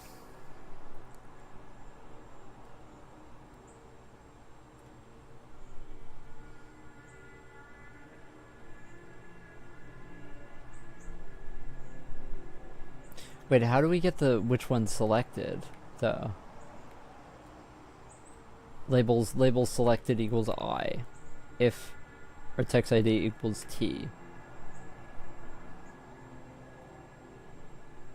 Okay, so if material ID equals the I. Is that actually globals dot materials dot buffer I dot what is in here ID? I think that ID points to a render group rather than a material. I think that what we want is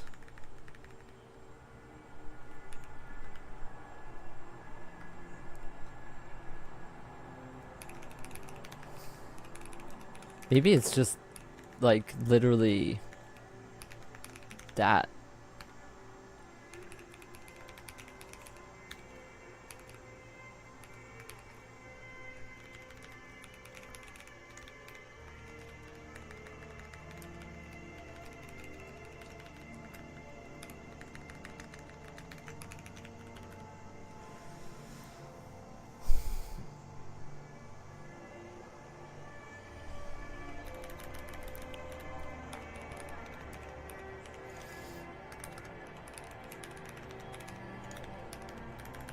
Now we don't use item to ID here.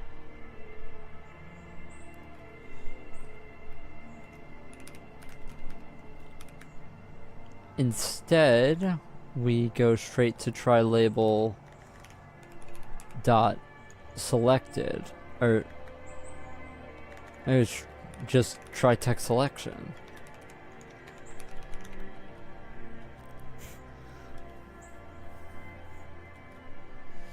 And now to find our text ID, we get the material definition and then use that.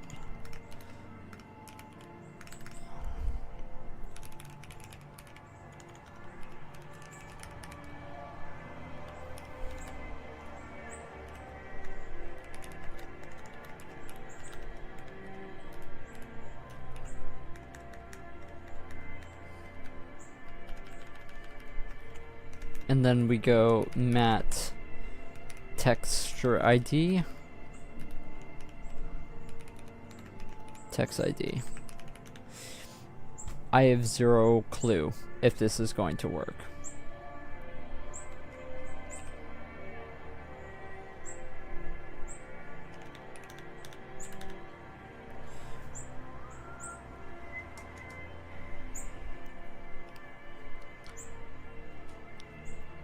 Absolute banger of a track. Never gets old.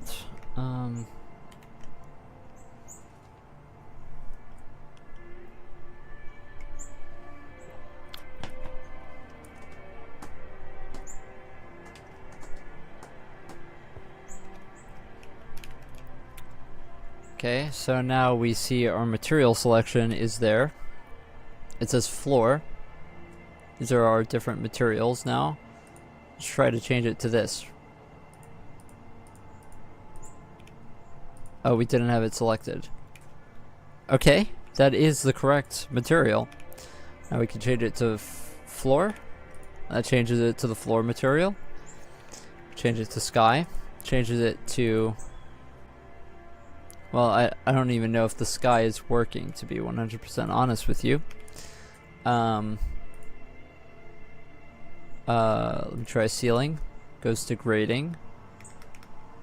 Actually, good question. Why? Oh, well, we don't have a ceiling. But that is the correct material to go to that.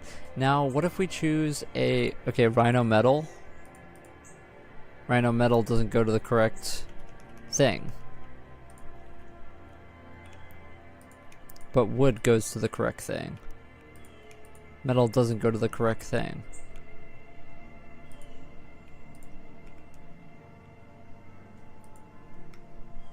Interesting. Rhino goes to grass.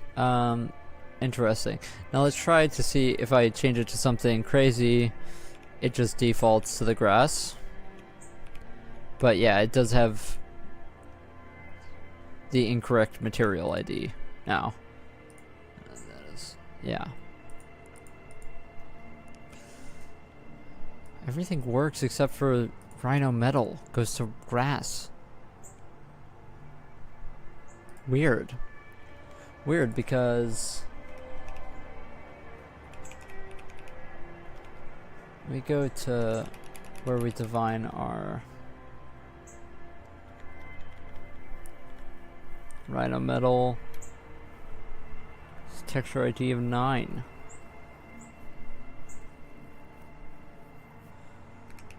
Which goes straight into the texture pool. Texture ID of 9 gets Rhino 01.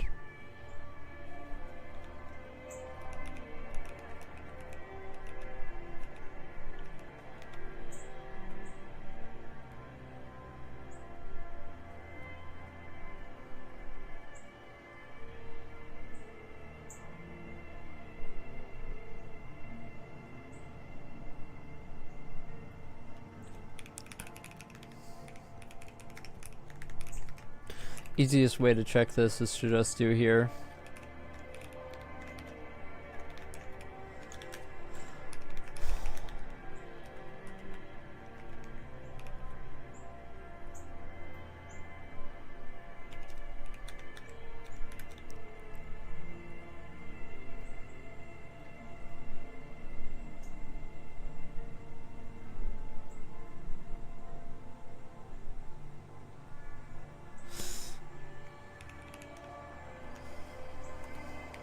Actually, yeah.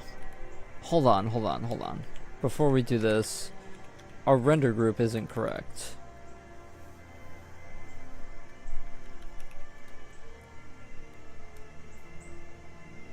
Render group goes to try render group, but we should be going to a different render group now. We should be going to the render group of the new material.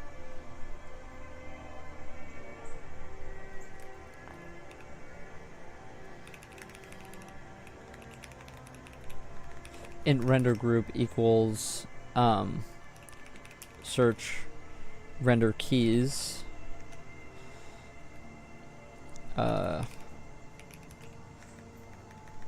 We need the material definition.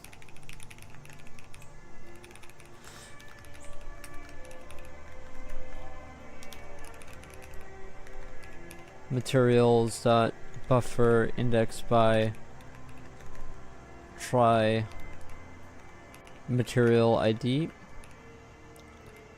and then that mat is going to point us to render keys dot buffer mat render keys dot count,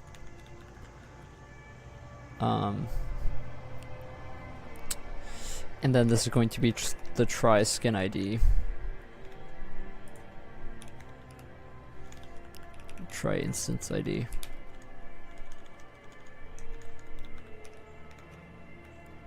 If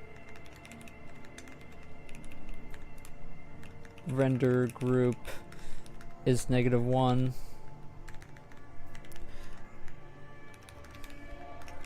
return.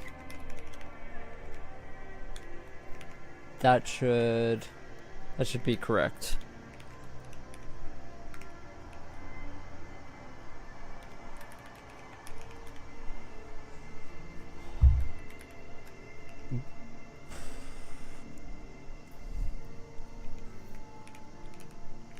Oh, also, yeah, I forgot to actually implement it, didn't I? I just got the render group and I didn't actually use it. Try render group equals render group.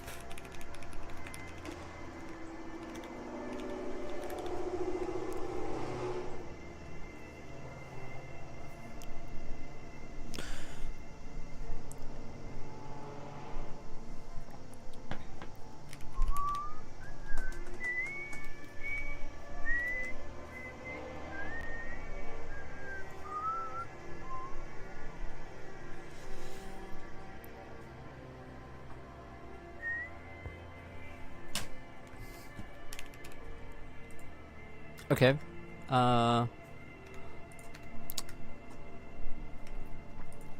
So now if I change the material to rhino metal, it doesn't.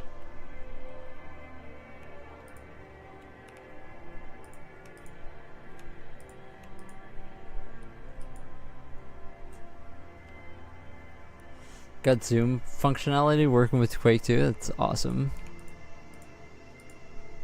Now this doesn't work at all.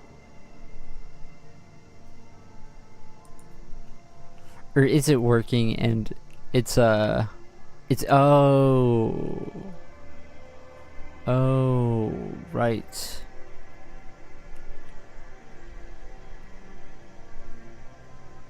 I see. So that's why our gun now has a little thing at the end of it, because it's leading me somewhere. It's leading me to a place. Isn't it? It's leading me here? Or maybe not. Maybe it's just broken.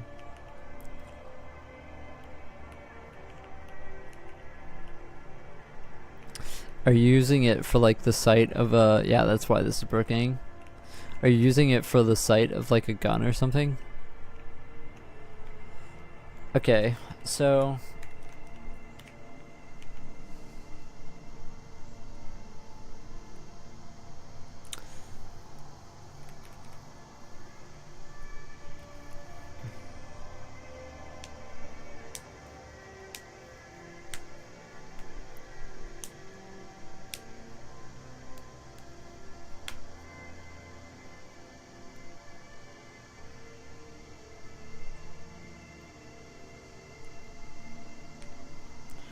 Let's zoom with all weapons, yeah.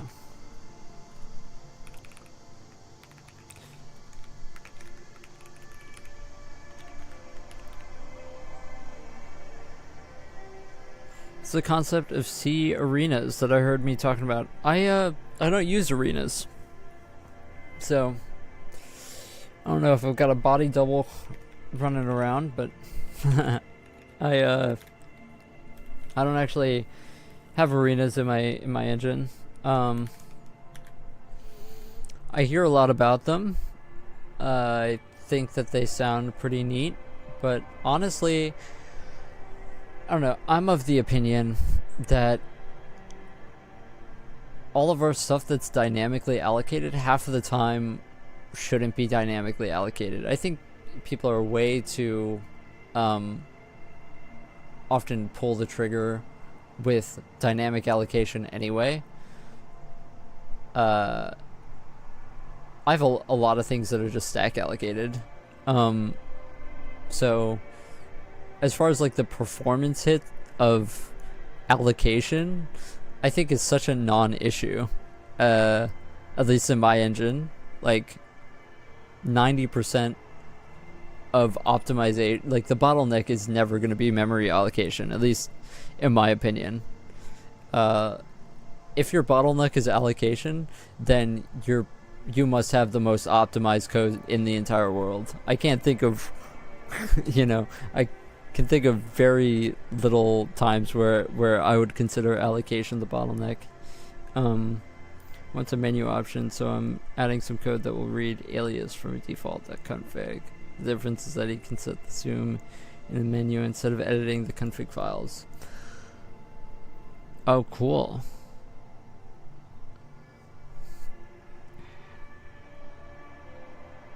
Yeah, I looked up this Action Quake 2 thing. Seems to still have a community about it.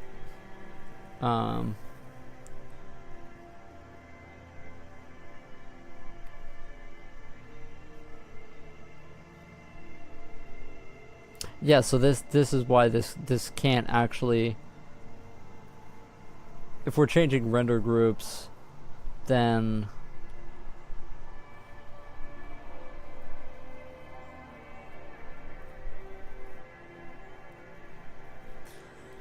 If we're changing render groups, then I straight up need to append to a different thing.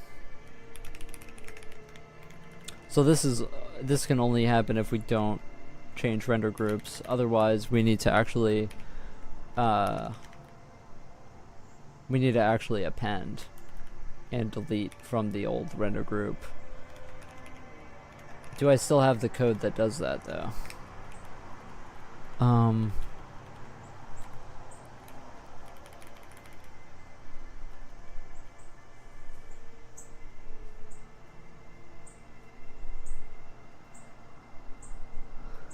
Oh, the younger generation can't use config files.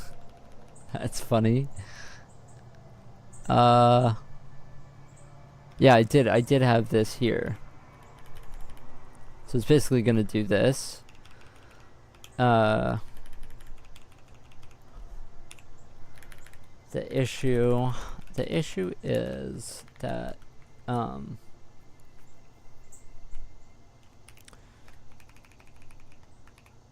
the issue that I see with this is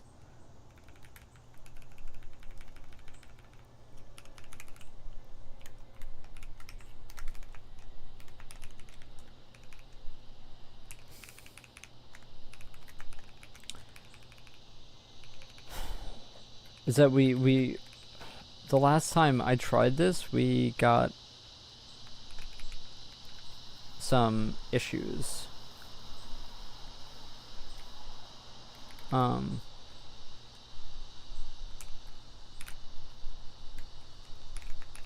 The last time we tried this, I had some issues.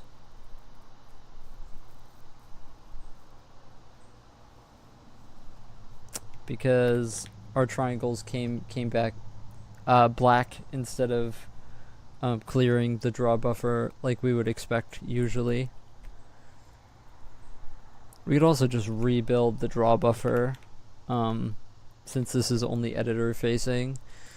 Instead of zeroing out the old one, we could just rebuild it from scratch, which is what we might have to do. It might just not work with the with zeroing it, which is I want to get away with it though. Of course, me typically, I always want to get away with things instead of just code things the correct way. So yes, if we do this,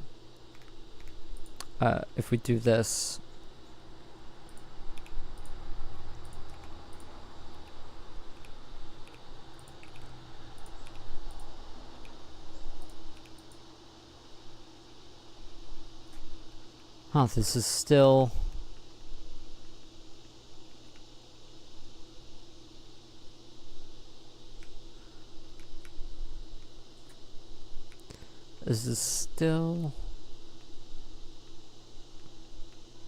it still doesn't delete the old thing.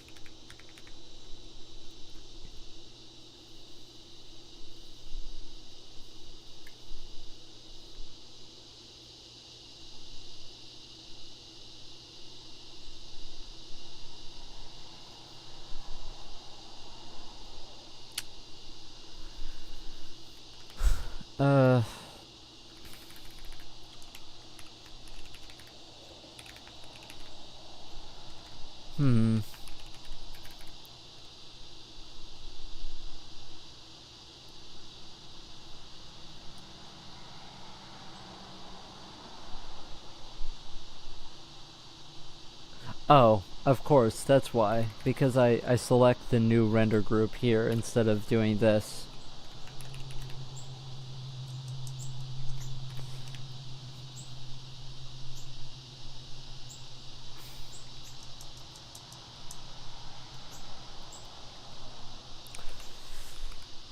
I doubt that it's gonna work though. It's probably gonna give us some visual problems.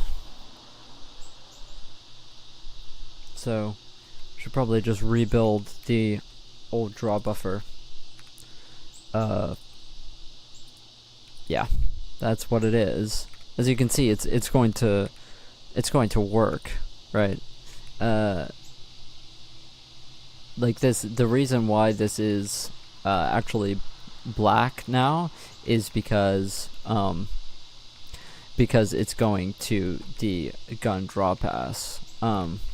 The funny thing about this that we can probably check out is if I change this wall, since technically our gun camera is facing this wall, if I can change this entire wall to be in the gun render group, we should see it pop up on the screen. Is pretty funny to see if this does this. Oh,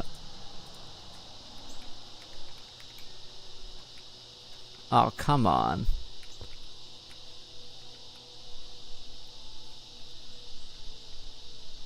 Yeah, I don't see it. To be honest, the far plane of the gun is pretty, of the weapon camera is pretty small, so it probably just doesn't capture it. Okay, so with that now we have to do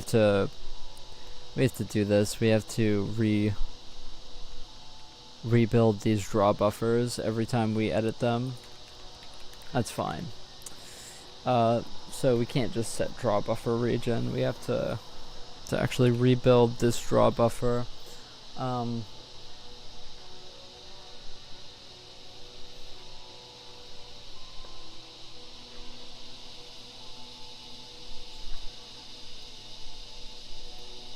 Yeah, we have to probably make a function that does that. I don't think that we have rebuild and right selected triangles, rebuild static draw array. Rebuild static draw array seems like it would be that. I doubt that this is an updated function. I would love it if you let me go to you. No definition found.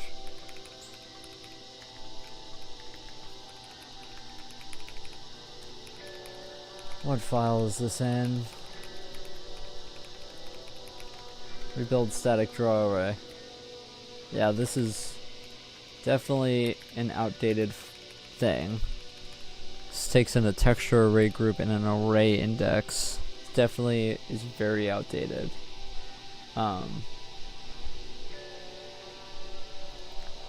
This should just take in a render group pointer.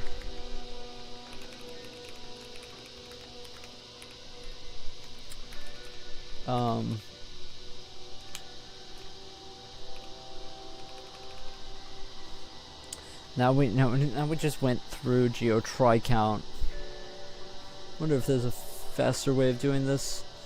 Probably not. You probably just have to go through.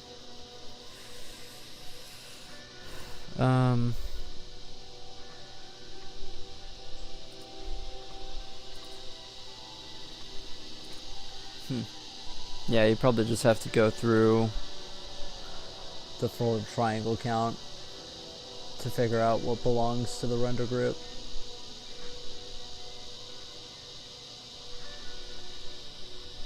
Yeah. It's kind of cursed, but you only call this during editing, so it's fine. So if our triangle material, oh, actually this is actually really bad.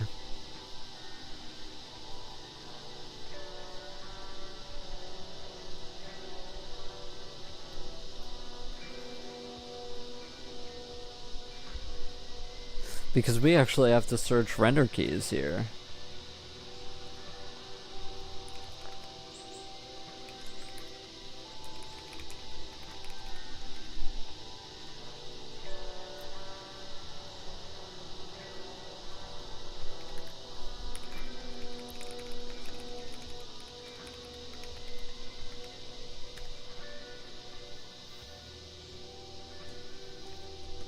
Actually,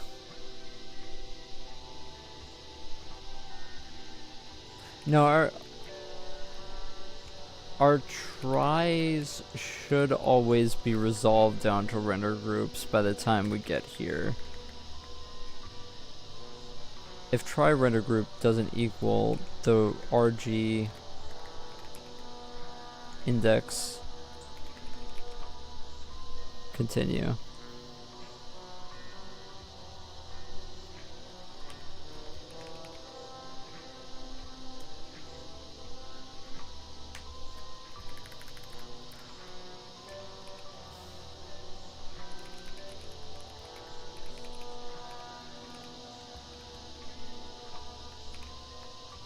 Now this is going to cause a lot of errors within this file.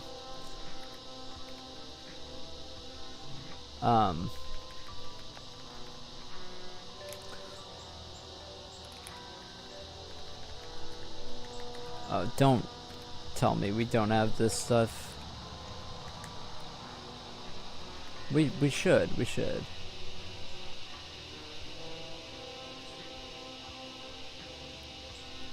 Gosh, I don't have it actually.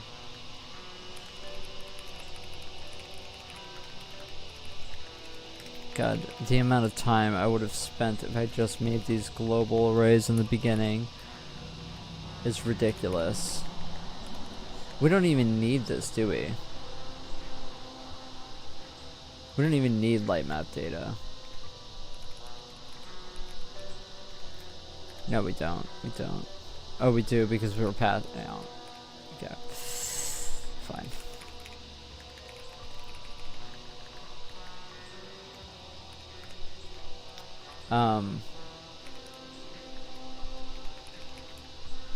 Now we have 6 arrows here. I have a feeling that this isn't the only arrows that we have.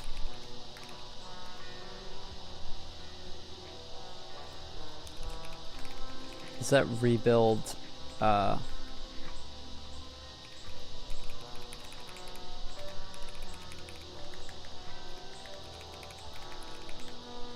Please tell me I have that in here.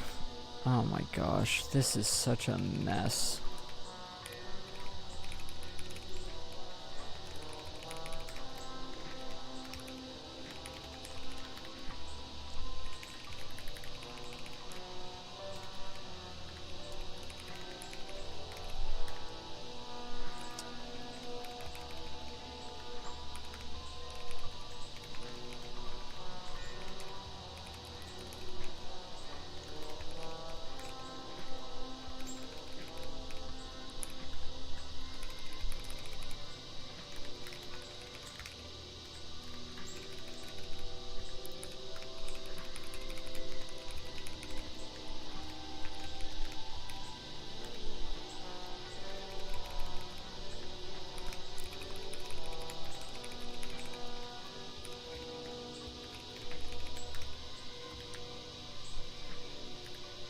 Okay.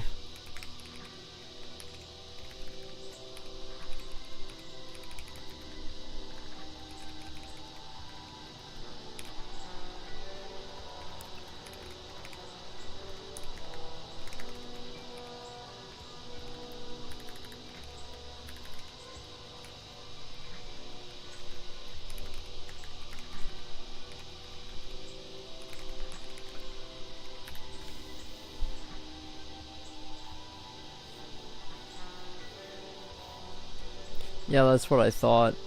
Entity handler has too many arguments to function. Oh, yeah. Okay, so the errors are in here.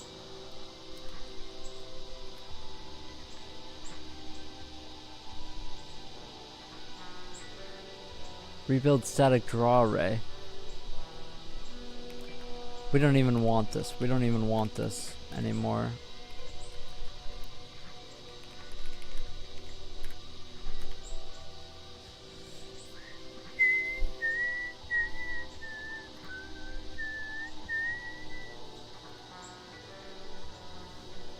Okay.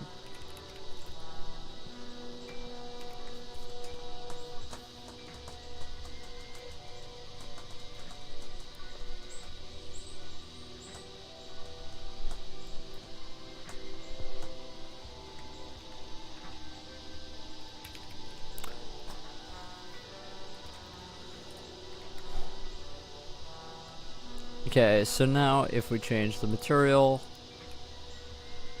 why is that happening?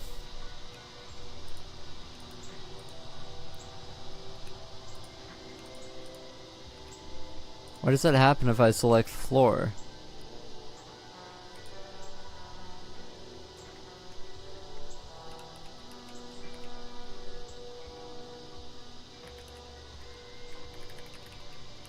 Update collision triangle should get called, and it should...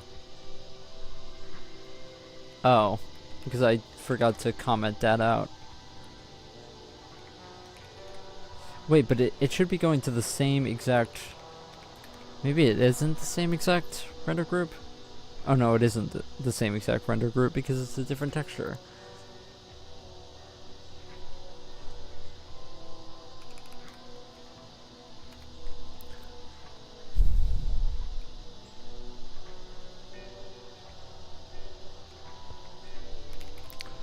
I've got nothing done today that I wanted to do, but I mean, this had to get done.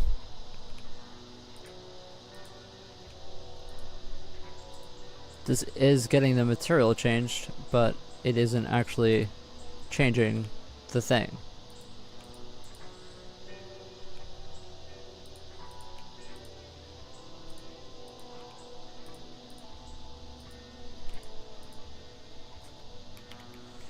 Oh, is it... Did I...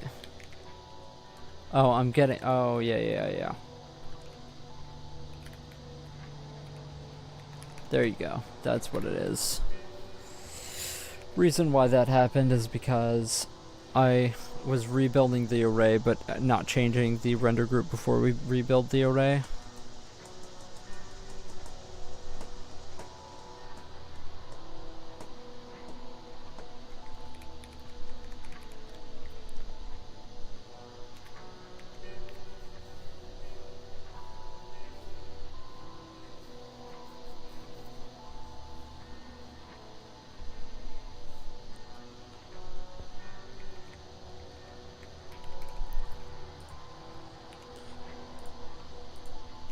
There we go. Okay, why does wall not change to floor, but floor changes to wall?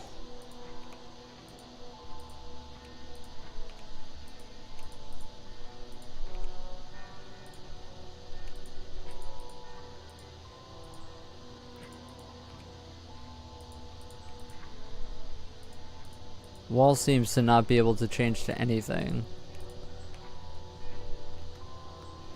Floor to ceiling doesn't do anything. Oh my gosh. Hey, what's up, Larry? How are ya? I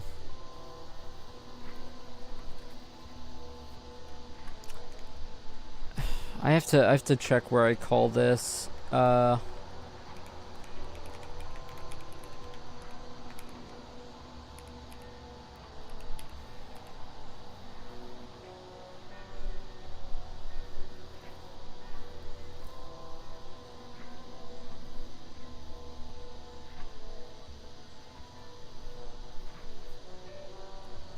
That looks correct to me.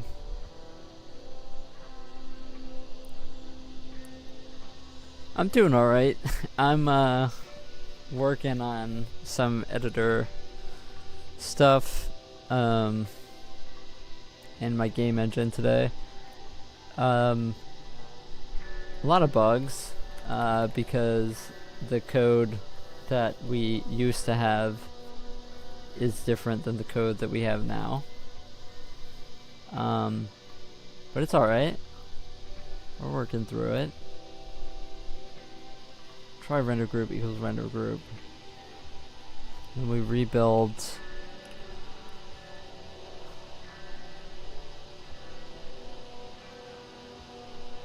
Render group index.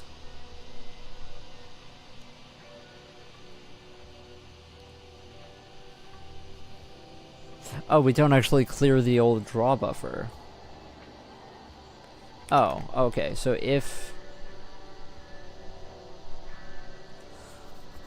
RG, what did we call this? If RG vert dot buffer and RG and vert dot count is greater than 0, then we free RG vert dot buffer and RG vert dot buffer is going to equal null. We're just going to 0 it.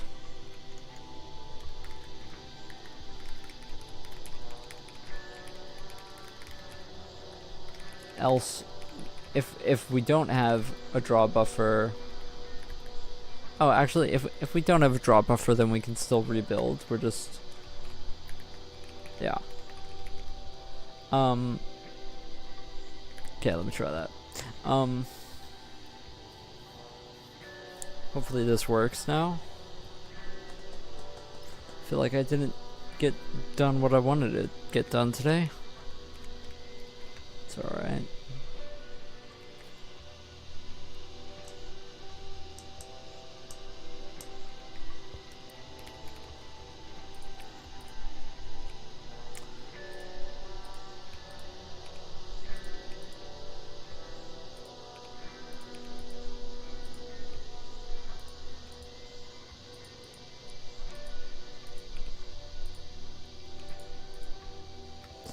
Okay.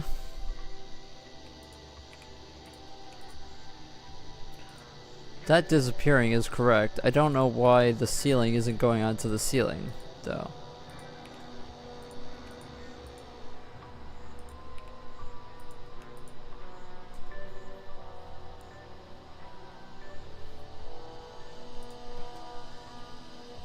See, that sounds like interesting stuff for sure. I'm looking for a game dev to watch to interact with on stream.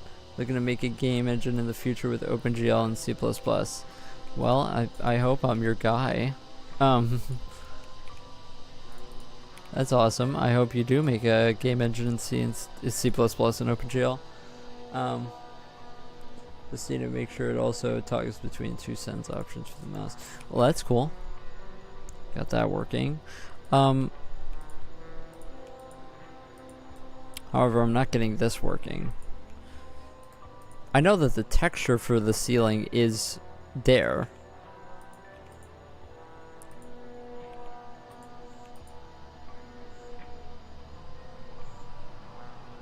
You know what's actually interesting? We can check this.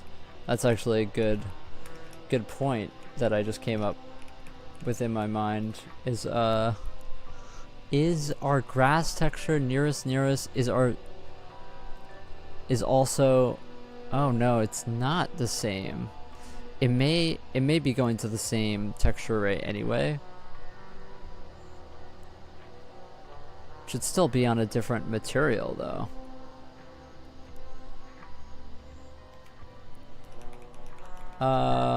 And do some debug here for it real quick. I do have to turn the light on. Definitely my guy. Very inspirational. I only hope to be close to my level. To be honest, it just takes a lot of time. But it's not a skill thing. It just takes a lot of time. An insane amount of stupid time. You know.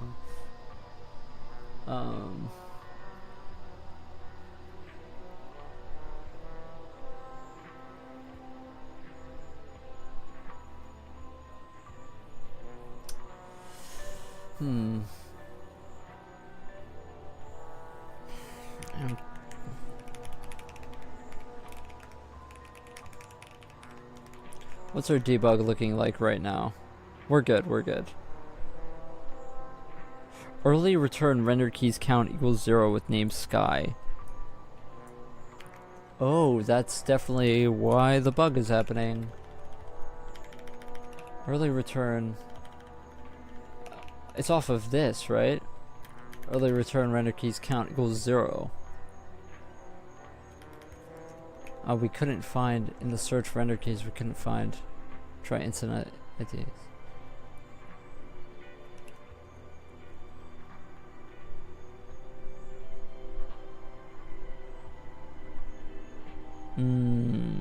I see.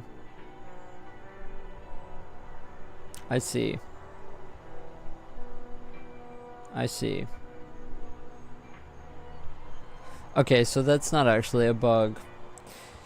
We don't find a matching render key because we don't have a render key for that, for materials, ceiling, and sky, because they aren't used, so they don't get initialized when we load in our GLTF. So that's why. I don't think I'm gonna worry about that right now.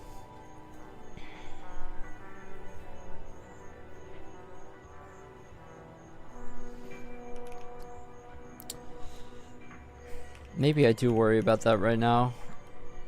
Because honestly, if our render group comes back, if we don't find a render group, maybe we just go to 0. Wait. Oh, yeah. So if render group is -1, instead of returning, we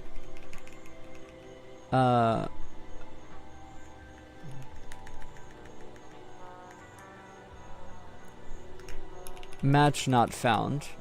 But instead of using match not found, of course we can still go render group equals our material, it should be ID, if I'm correct, and generate render group. We should set our material ID to the group count, yeah, so that should work.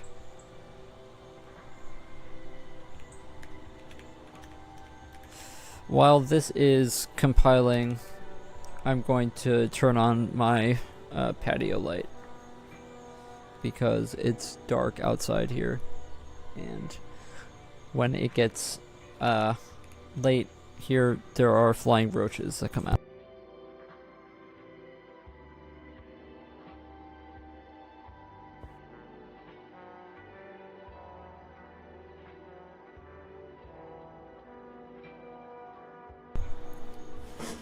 Okay.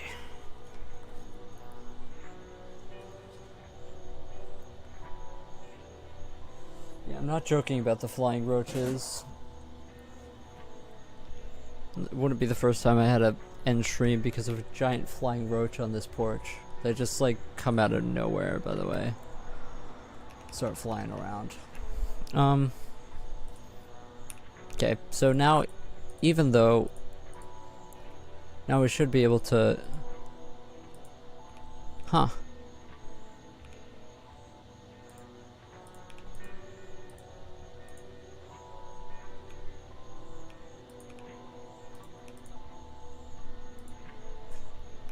interesting. Let's see the debug. We are not getting any debug anymore. Wait, hold on a second. We should be getting printouts. Should be getting printouts for that. Should be getting printouts for that.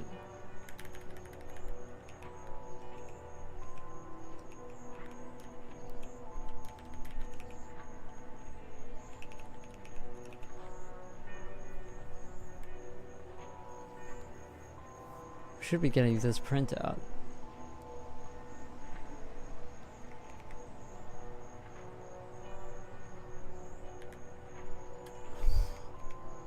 Huh?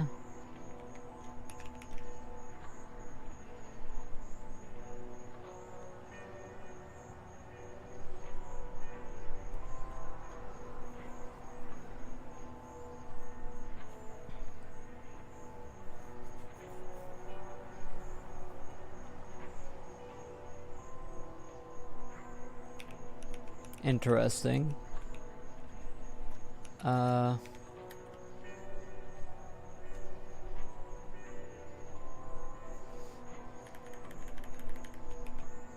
why didn't we get this printout either? Hold on. That's weird. Didn't get any printouts.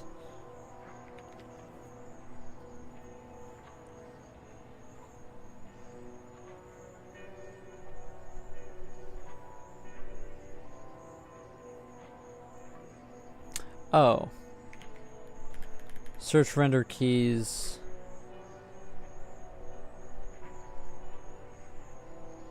Oh.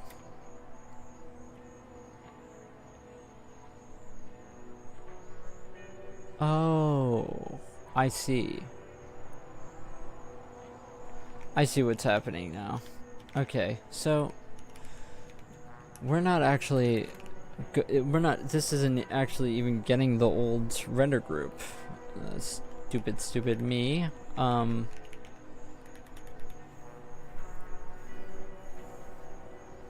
Because we changed the material ID straight up.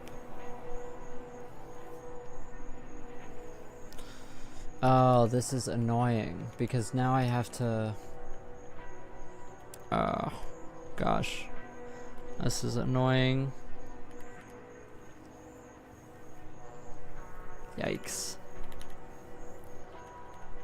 So yeah, I need either a different function or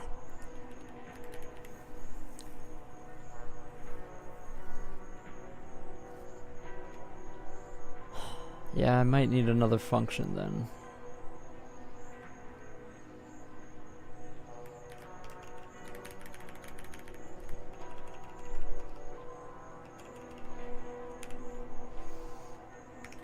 So let's go to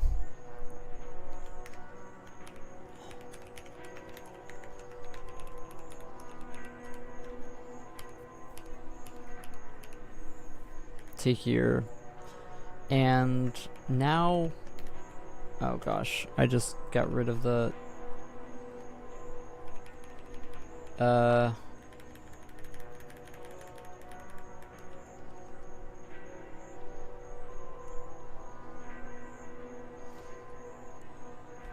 so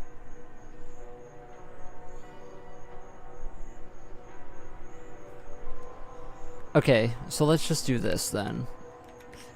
If we have a new render group, then we do this. Otherwise, we can just update our existing data.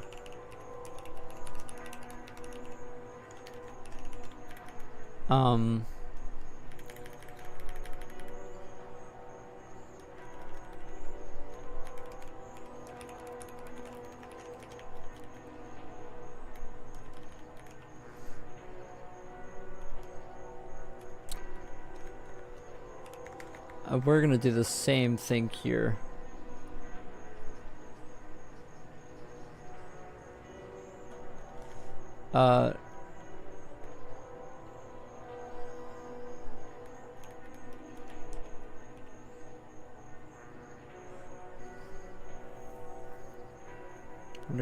We're searching for this material with this material, and now we have another one.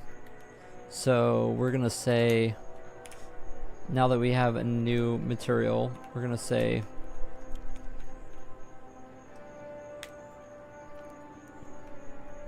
we're gonna call this new mat, which is the one that we're setting it to, and now we're gonna search again.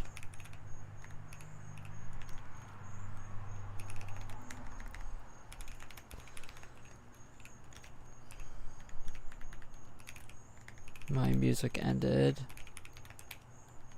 Have to figure that out in a sec.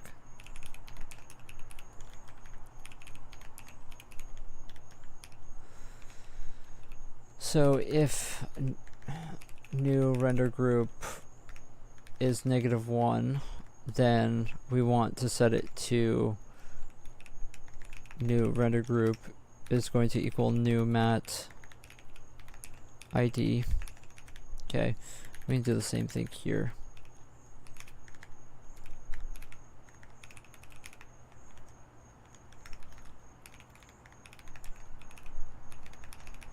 So if our render group doesn't equal that render group, blah blah blah blah.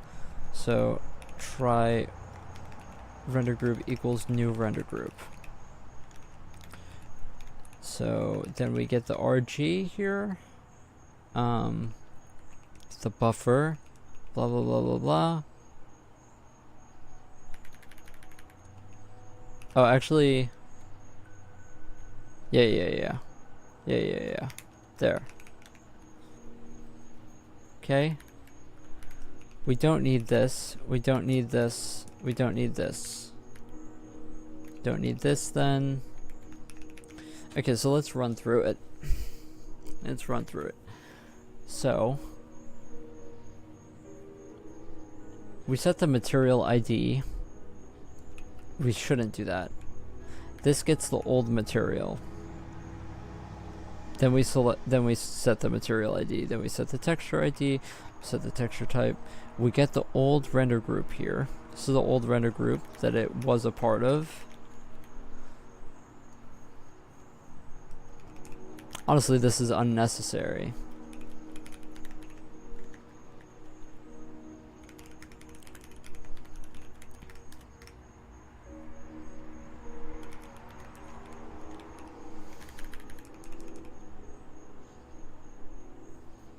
Try render group doesn't equal render group.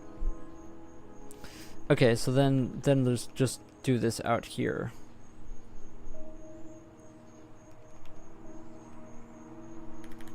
Yeah. Yeah.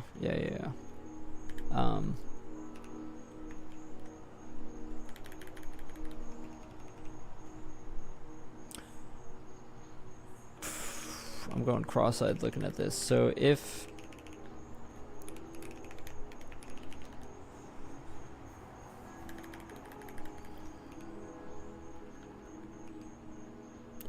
our new render group doesn't equal our old render group,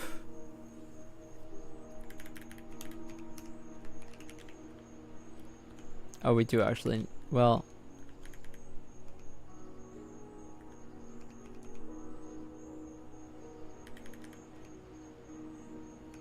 no, yeah,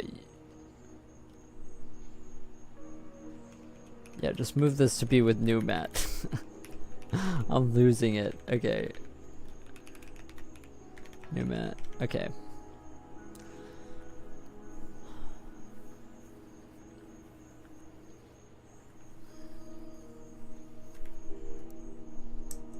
Okay.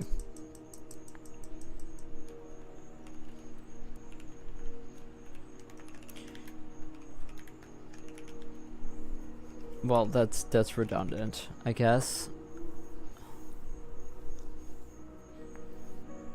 Okay, that should work.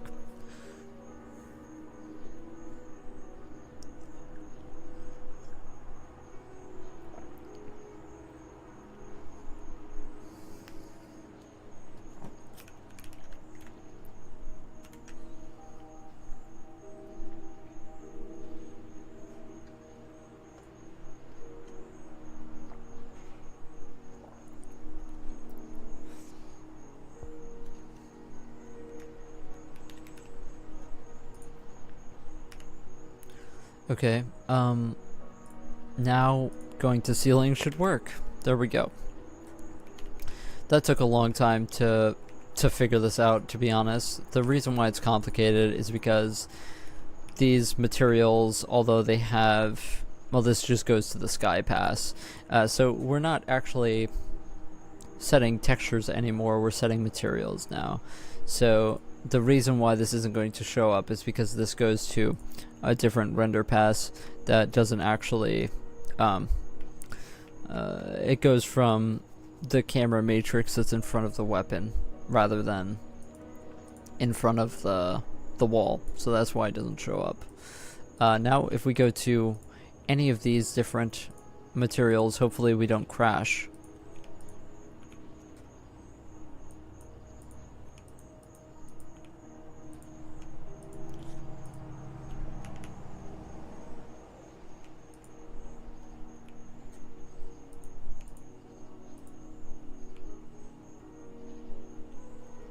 Yeah, I think that this is fine. It's just going to a buffer that isn't being used for anything.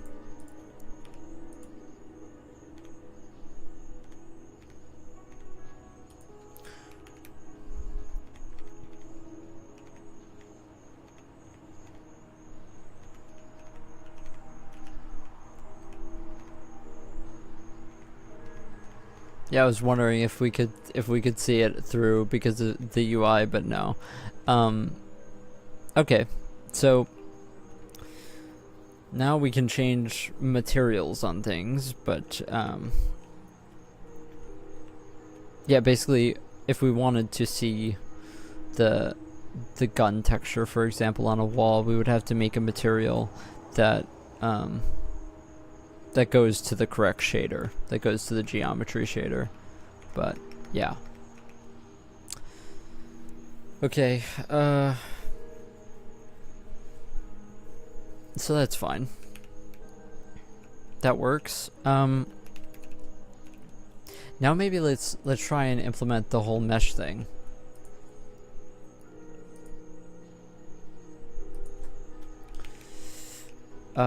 We have to make it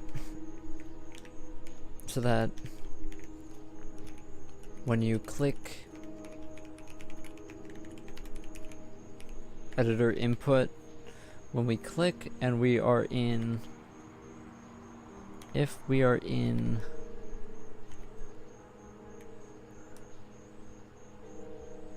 if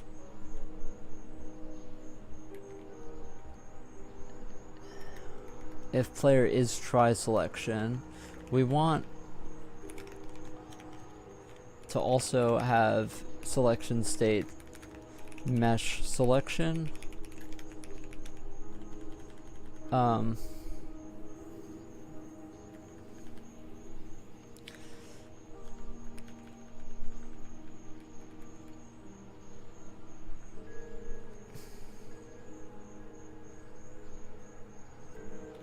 We can add a branch here if player selection state is mesh selection, then we want to add an entire mesh to the selection.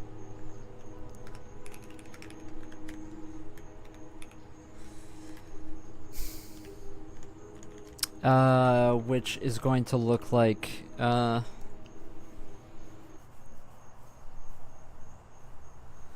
we probably need a whole other function.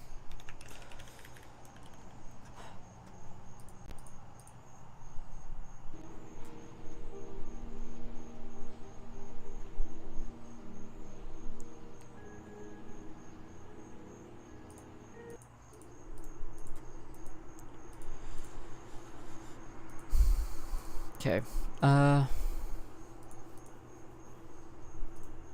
Focus. We're gonna add mesh to selection. We're gonna make a function that does that. Should be pretty similar to this.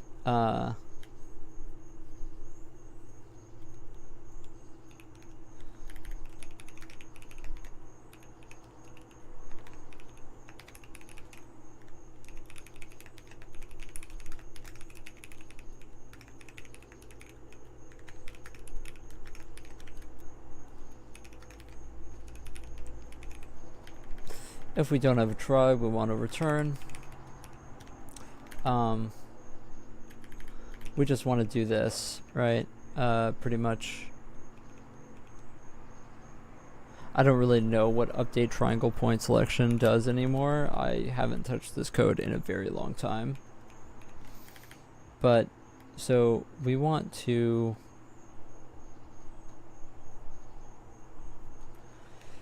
try selection count. We're adding a mesh, so this is going to int it's going to have a resizable size t.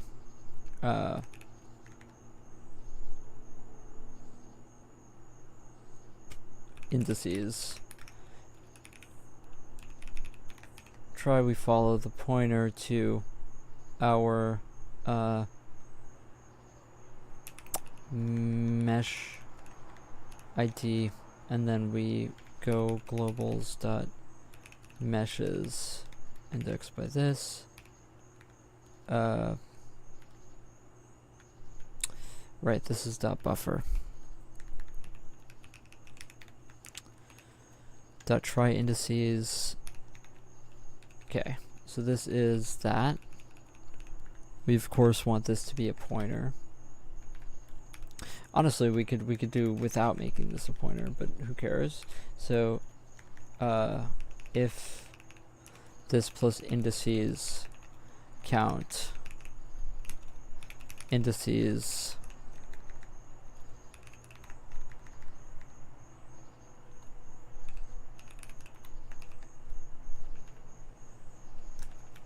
I don't know why I did that.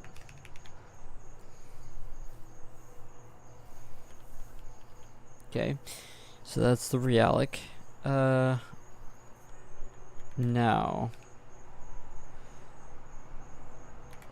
we want to for loop through it.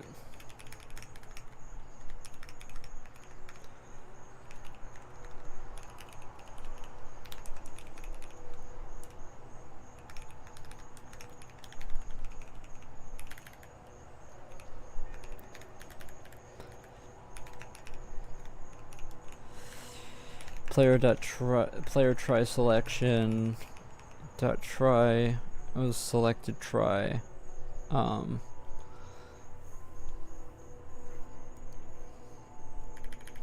just going to take in here our collision geometry pointer geo.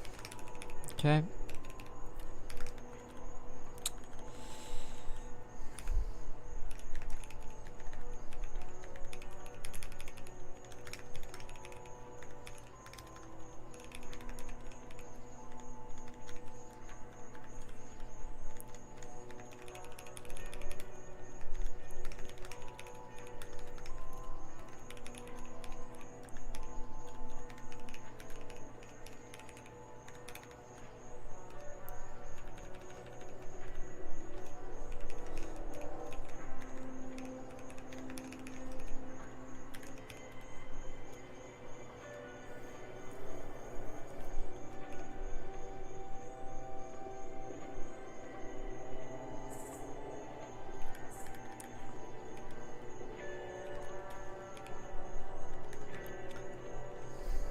And now we have to increase the selection count.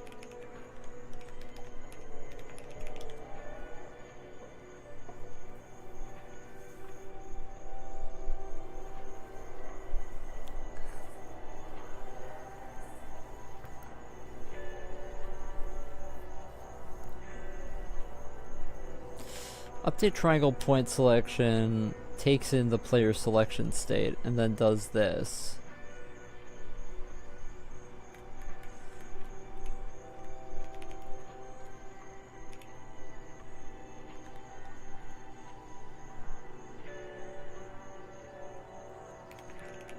Update selection bounds.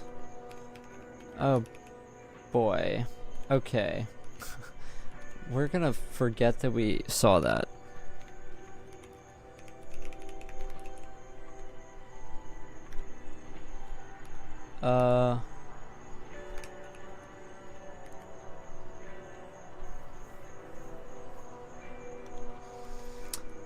To be honest, we don't need that. We can just go to update selection bounds player. Okay. So add mesh to selection is done. I don't think I need to put it in the header file because we have it here. Let's just write it out.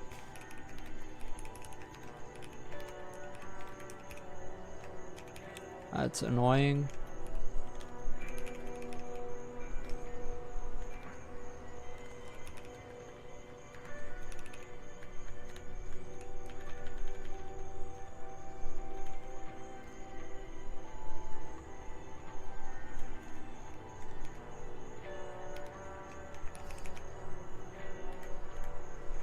So now the entire mesh will be added to our selection.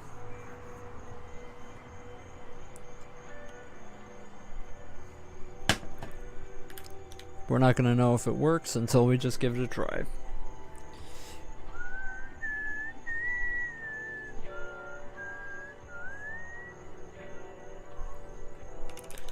Okay.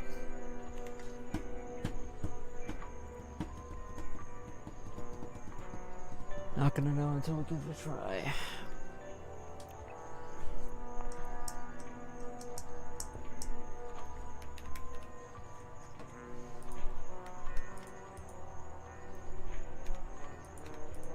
Okay, so now we go to mesh, We've selected all of it, and now we want to move the entire map up. Did we do it? I think we did it. Let's try to clear our selection here. I think we're doing it. Now let's try, this is pretty cool. Now let's try making everything material wall. So it can allow us to do that. Oh, we haven't selected. Select everything, make everything material wall. And we did it. We've made everything material wall. And now let's clear our selection to see our work. Cool. Cool. Everything is shifted upwards because that's what we did. Cool. I don't know what happened to my gun. It's actually a good question.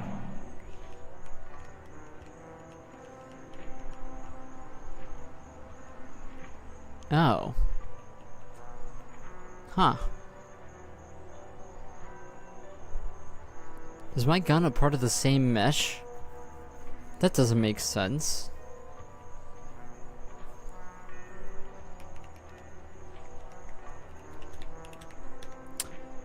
That doesn't make sense at all.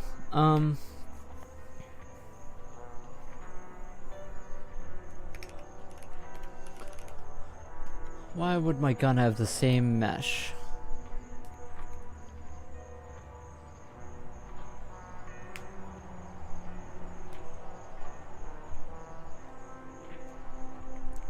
Let me see the debug when we load in. Gun shouldn't be on a completely different mesh than our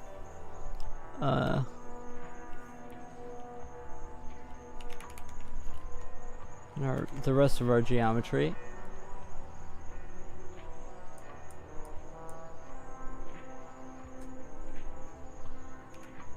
Okay. These all have different meshes.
Dunno. Don't know at all.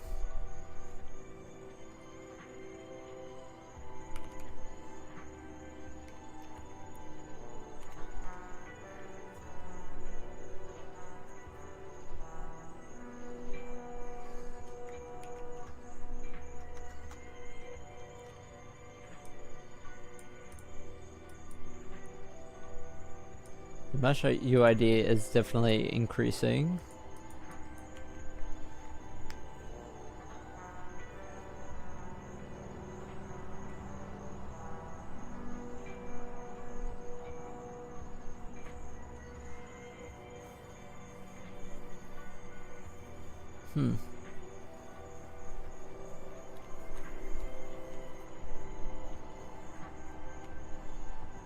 Don't know.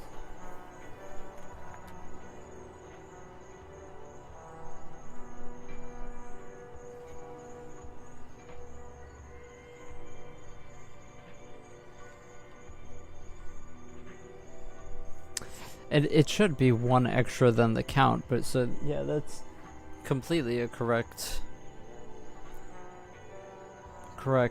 output here.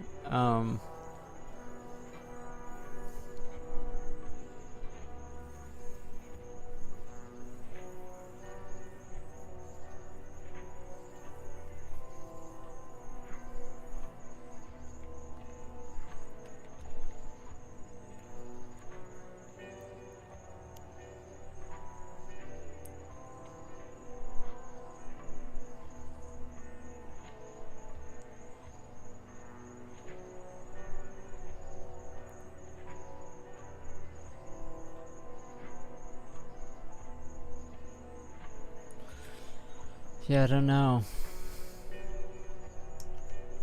Because this should be...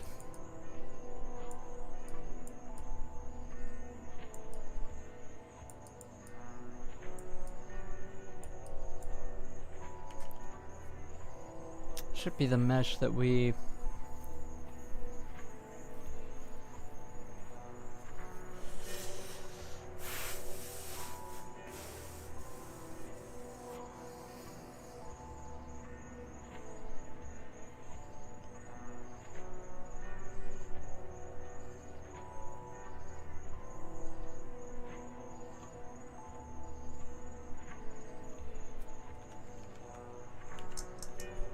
Yeah, I don't know.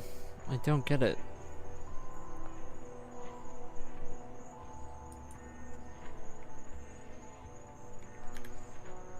Yeah, let me... let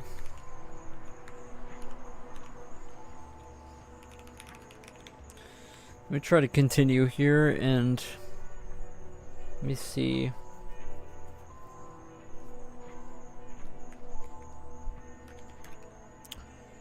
So let me see the exact thing here. So if I go to mesh,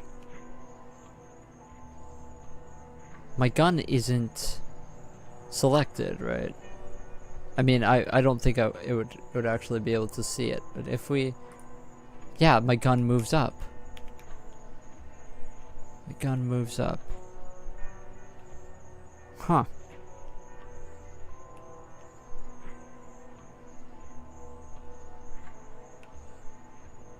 Also, it appears to break.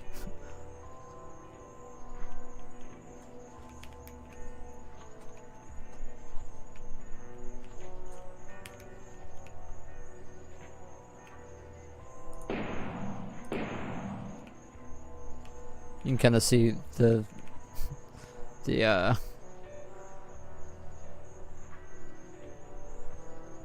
animation a bit better this way, but huh. Yeah, it's very, very strange because we have all of these are part of a different mesh. Actually, you know what we can do? We can change our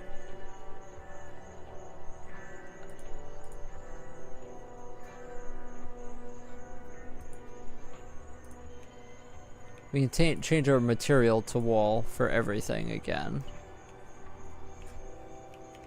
And then walk over there ourselves.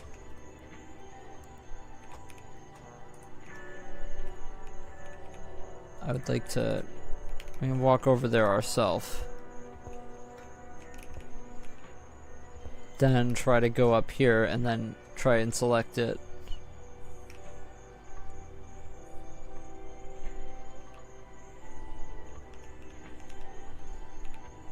Mesh selection.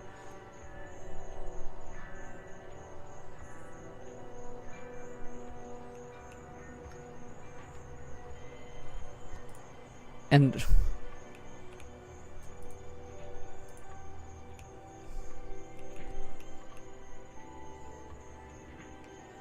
so I changed this back to rhino wood. And now it's here. What? What? What? What are we talking about? What are we talking about?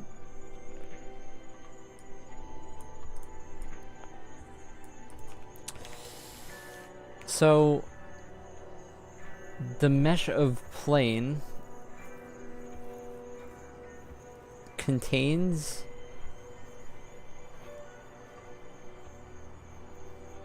I think the only way we're gonna figure this out is if I actually open up Blender right now. Because it seems like our big mesh contains our small mesh, which is definitely not what we want.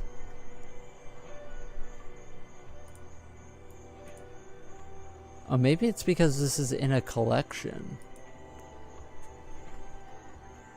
But if I select my plane, I'm not selecting this though.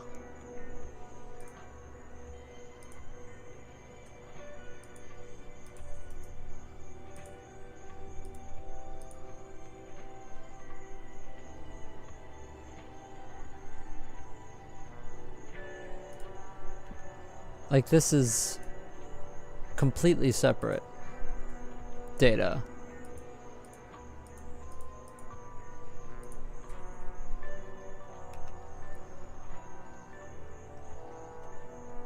I'm confused. I'm really confused.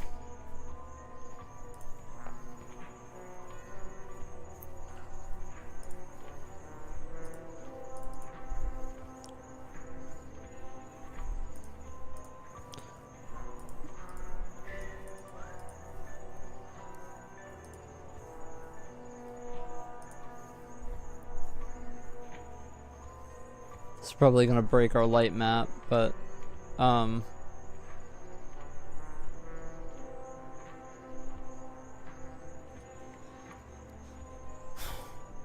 primitives created 2.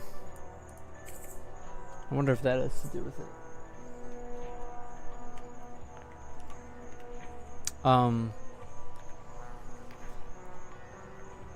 Okay. I guess I'll give this a go here.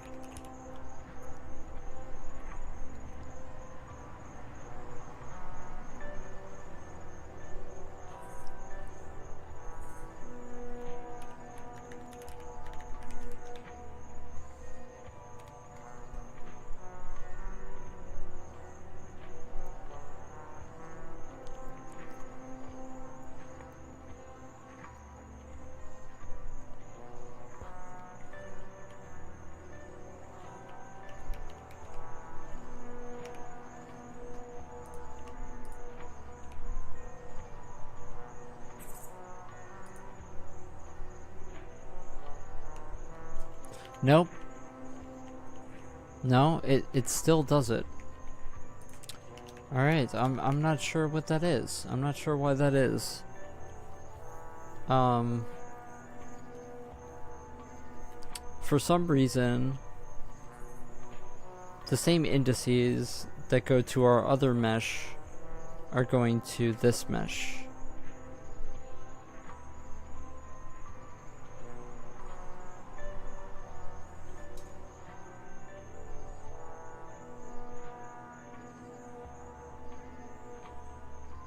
Which doesn't make sense because this is distribute new collision triangle, not distribute old collision triangle.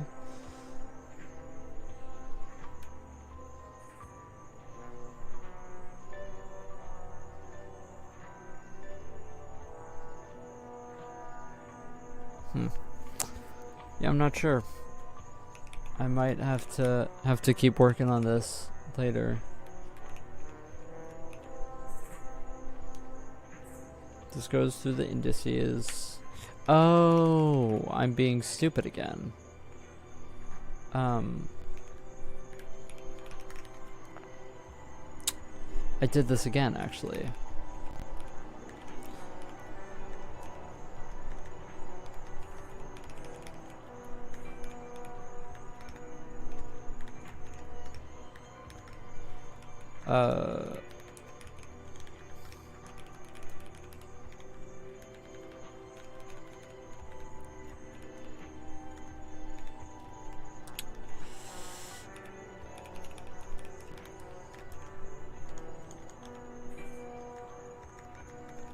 I was so confused there, but yeah, it's this.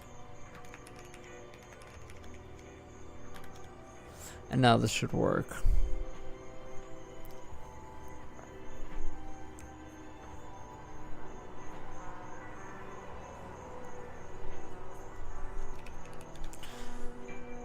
Probably am going to dip out here because it's getting dark and the roaches are probably about, which is not the greatest. So if I select this mesh now and we go to wall, yes, our gun does not change, which is what we want to see. Which is what we want to see.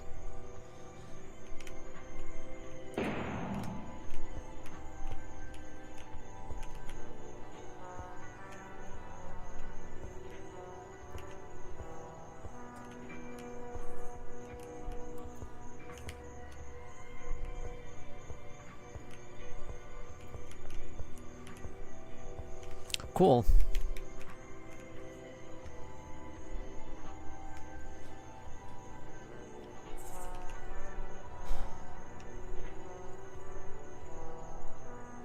Cool. I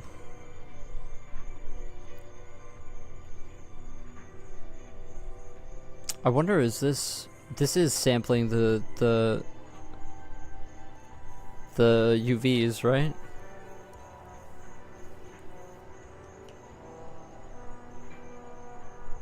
It's hard to tell because of the material, but if I change this to material ceiling, we might be able to see better.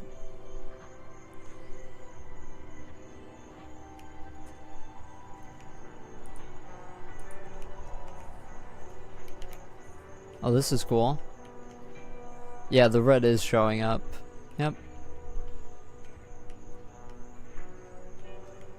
It added zoom, so it said any key/mash button in the option menu and it will half the sensitivity and FOV until release. That's cool. You're getting paid? That's awesome. Getting paid to work on that must be pretty cool. This is sick. This is sick. It's sick. So now we can add meshes to the selection. So that's cool.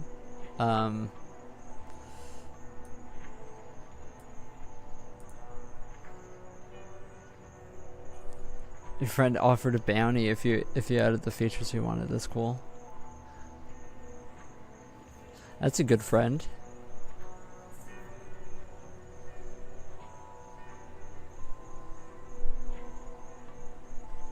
Well, I'm glad that it motivated you. Did we seg faults? Render keys match not found. Count 0 with name ceiling.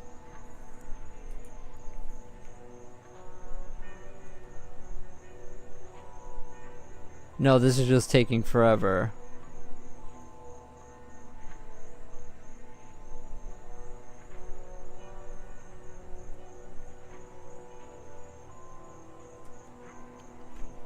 Oh, I didn't know that meant 1984. That makes sense. It does kind of sound like 1984.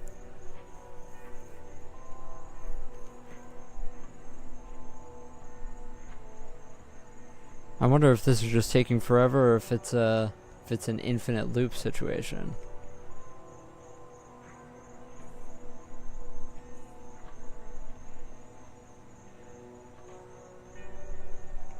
Oh, we finished. So this wasn't an infinite loop situation at all. Now everything is floor. Cool.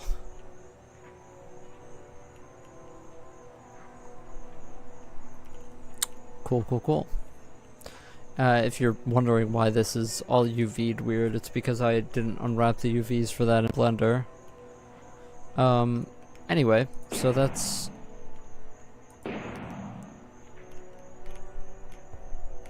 My code is too complex. It's just a very, very large code base. You know, it's like tens of thousands of lines. So now that this is done, it's pretty cool. So now we can select meshes. Something cool also is that we can probably select our gun mesh in the sky here. There it is. There's our gun. Even though it's invisible to us, we can make it visible to us by, for example, if we select this and then change it to wall. That's our cylinder.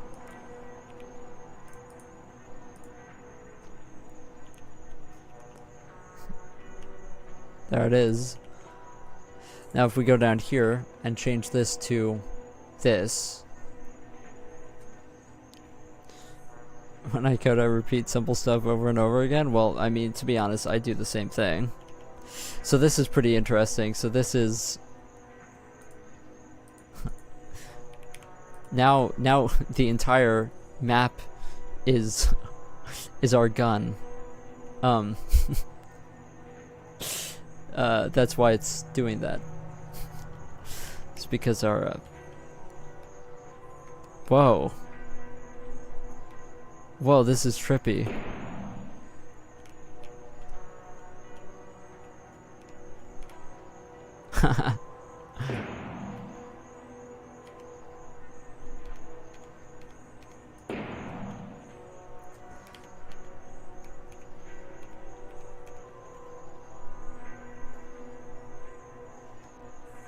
That's trippy. Okay, well, I am going to, so the reason this is because our camera for our gun is pointing into the sky. So that's our geometry down there. Oh no, it isn't that it's pointing into the sky. It's just that the near and the far plane are messed up, because for our weapon camera we have them set to very small values. Okay, well, I'm gonna take a break and eat some dinner, but that's the stream for today.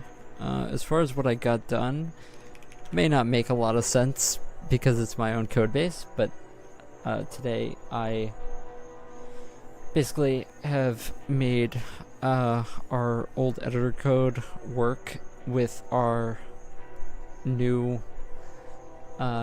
mesh loading in from Blender, which is really cool because now we can, hopefully next time I'll be able to get the loading like structures, loading models in, so that we can do separate models, so that I can load in multiple gun models, multiple character models, and then we'll be able to move them around.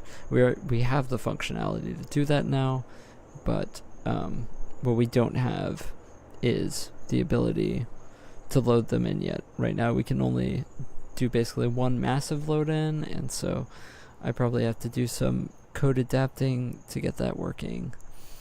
Meist. Yes, it is. Well, it's not my bedtime. I just have to eat dinner and not be outside right now, you know, because there are flying roaches that come out here at night.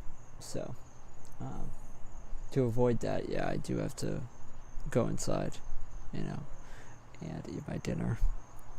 But yeah, so sorry that you just came by when we were heading off here, but yeah, I am off for the night. So see you guys next time, I guess. I'm gonna keep working on this. Hopefully next time I'll have some model loading and stuff done. Yeah, I'm not sure what's next on the to-do list. Just a lot of editor stuff, right? And I also want to make a front end for being able to make materials in the editor. I want you to be able to make materials straight from the editor rather than just during compile time. And that's going to be a lot of drop downs because we have to make drop downs for all of our frame buffers, all of our vertex layouts, all of that stuff, and have you be able to choose them,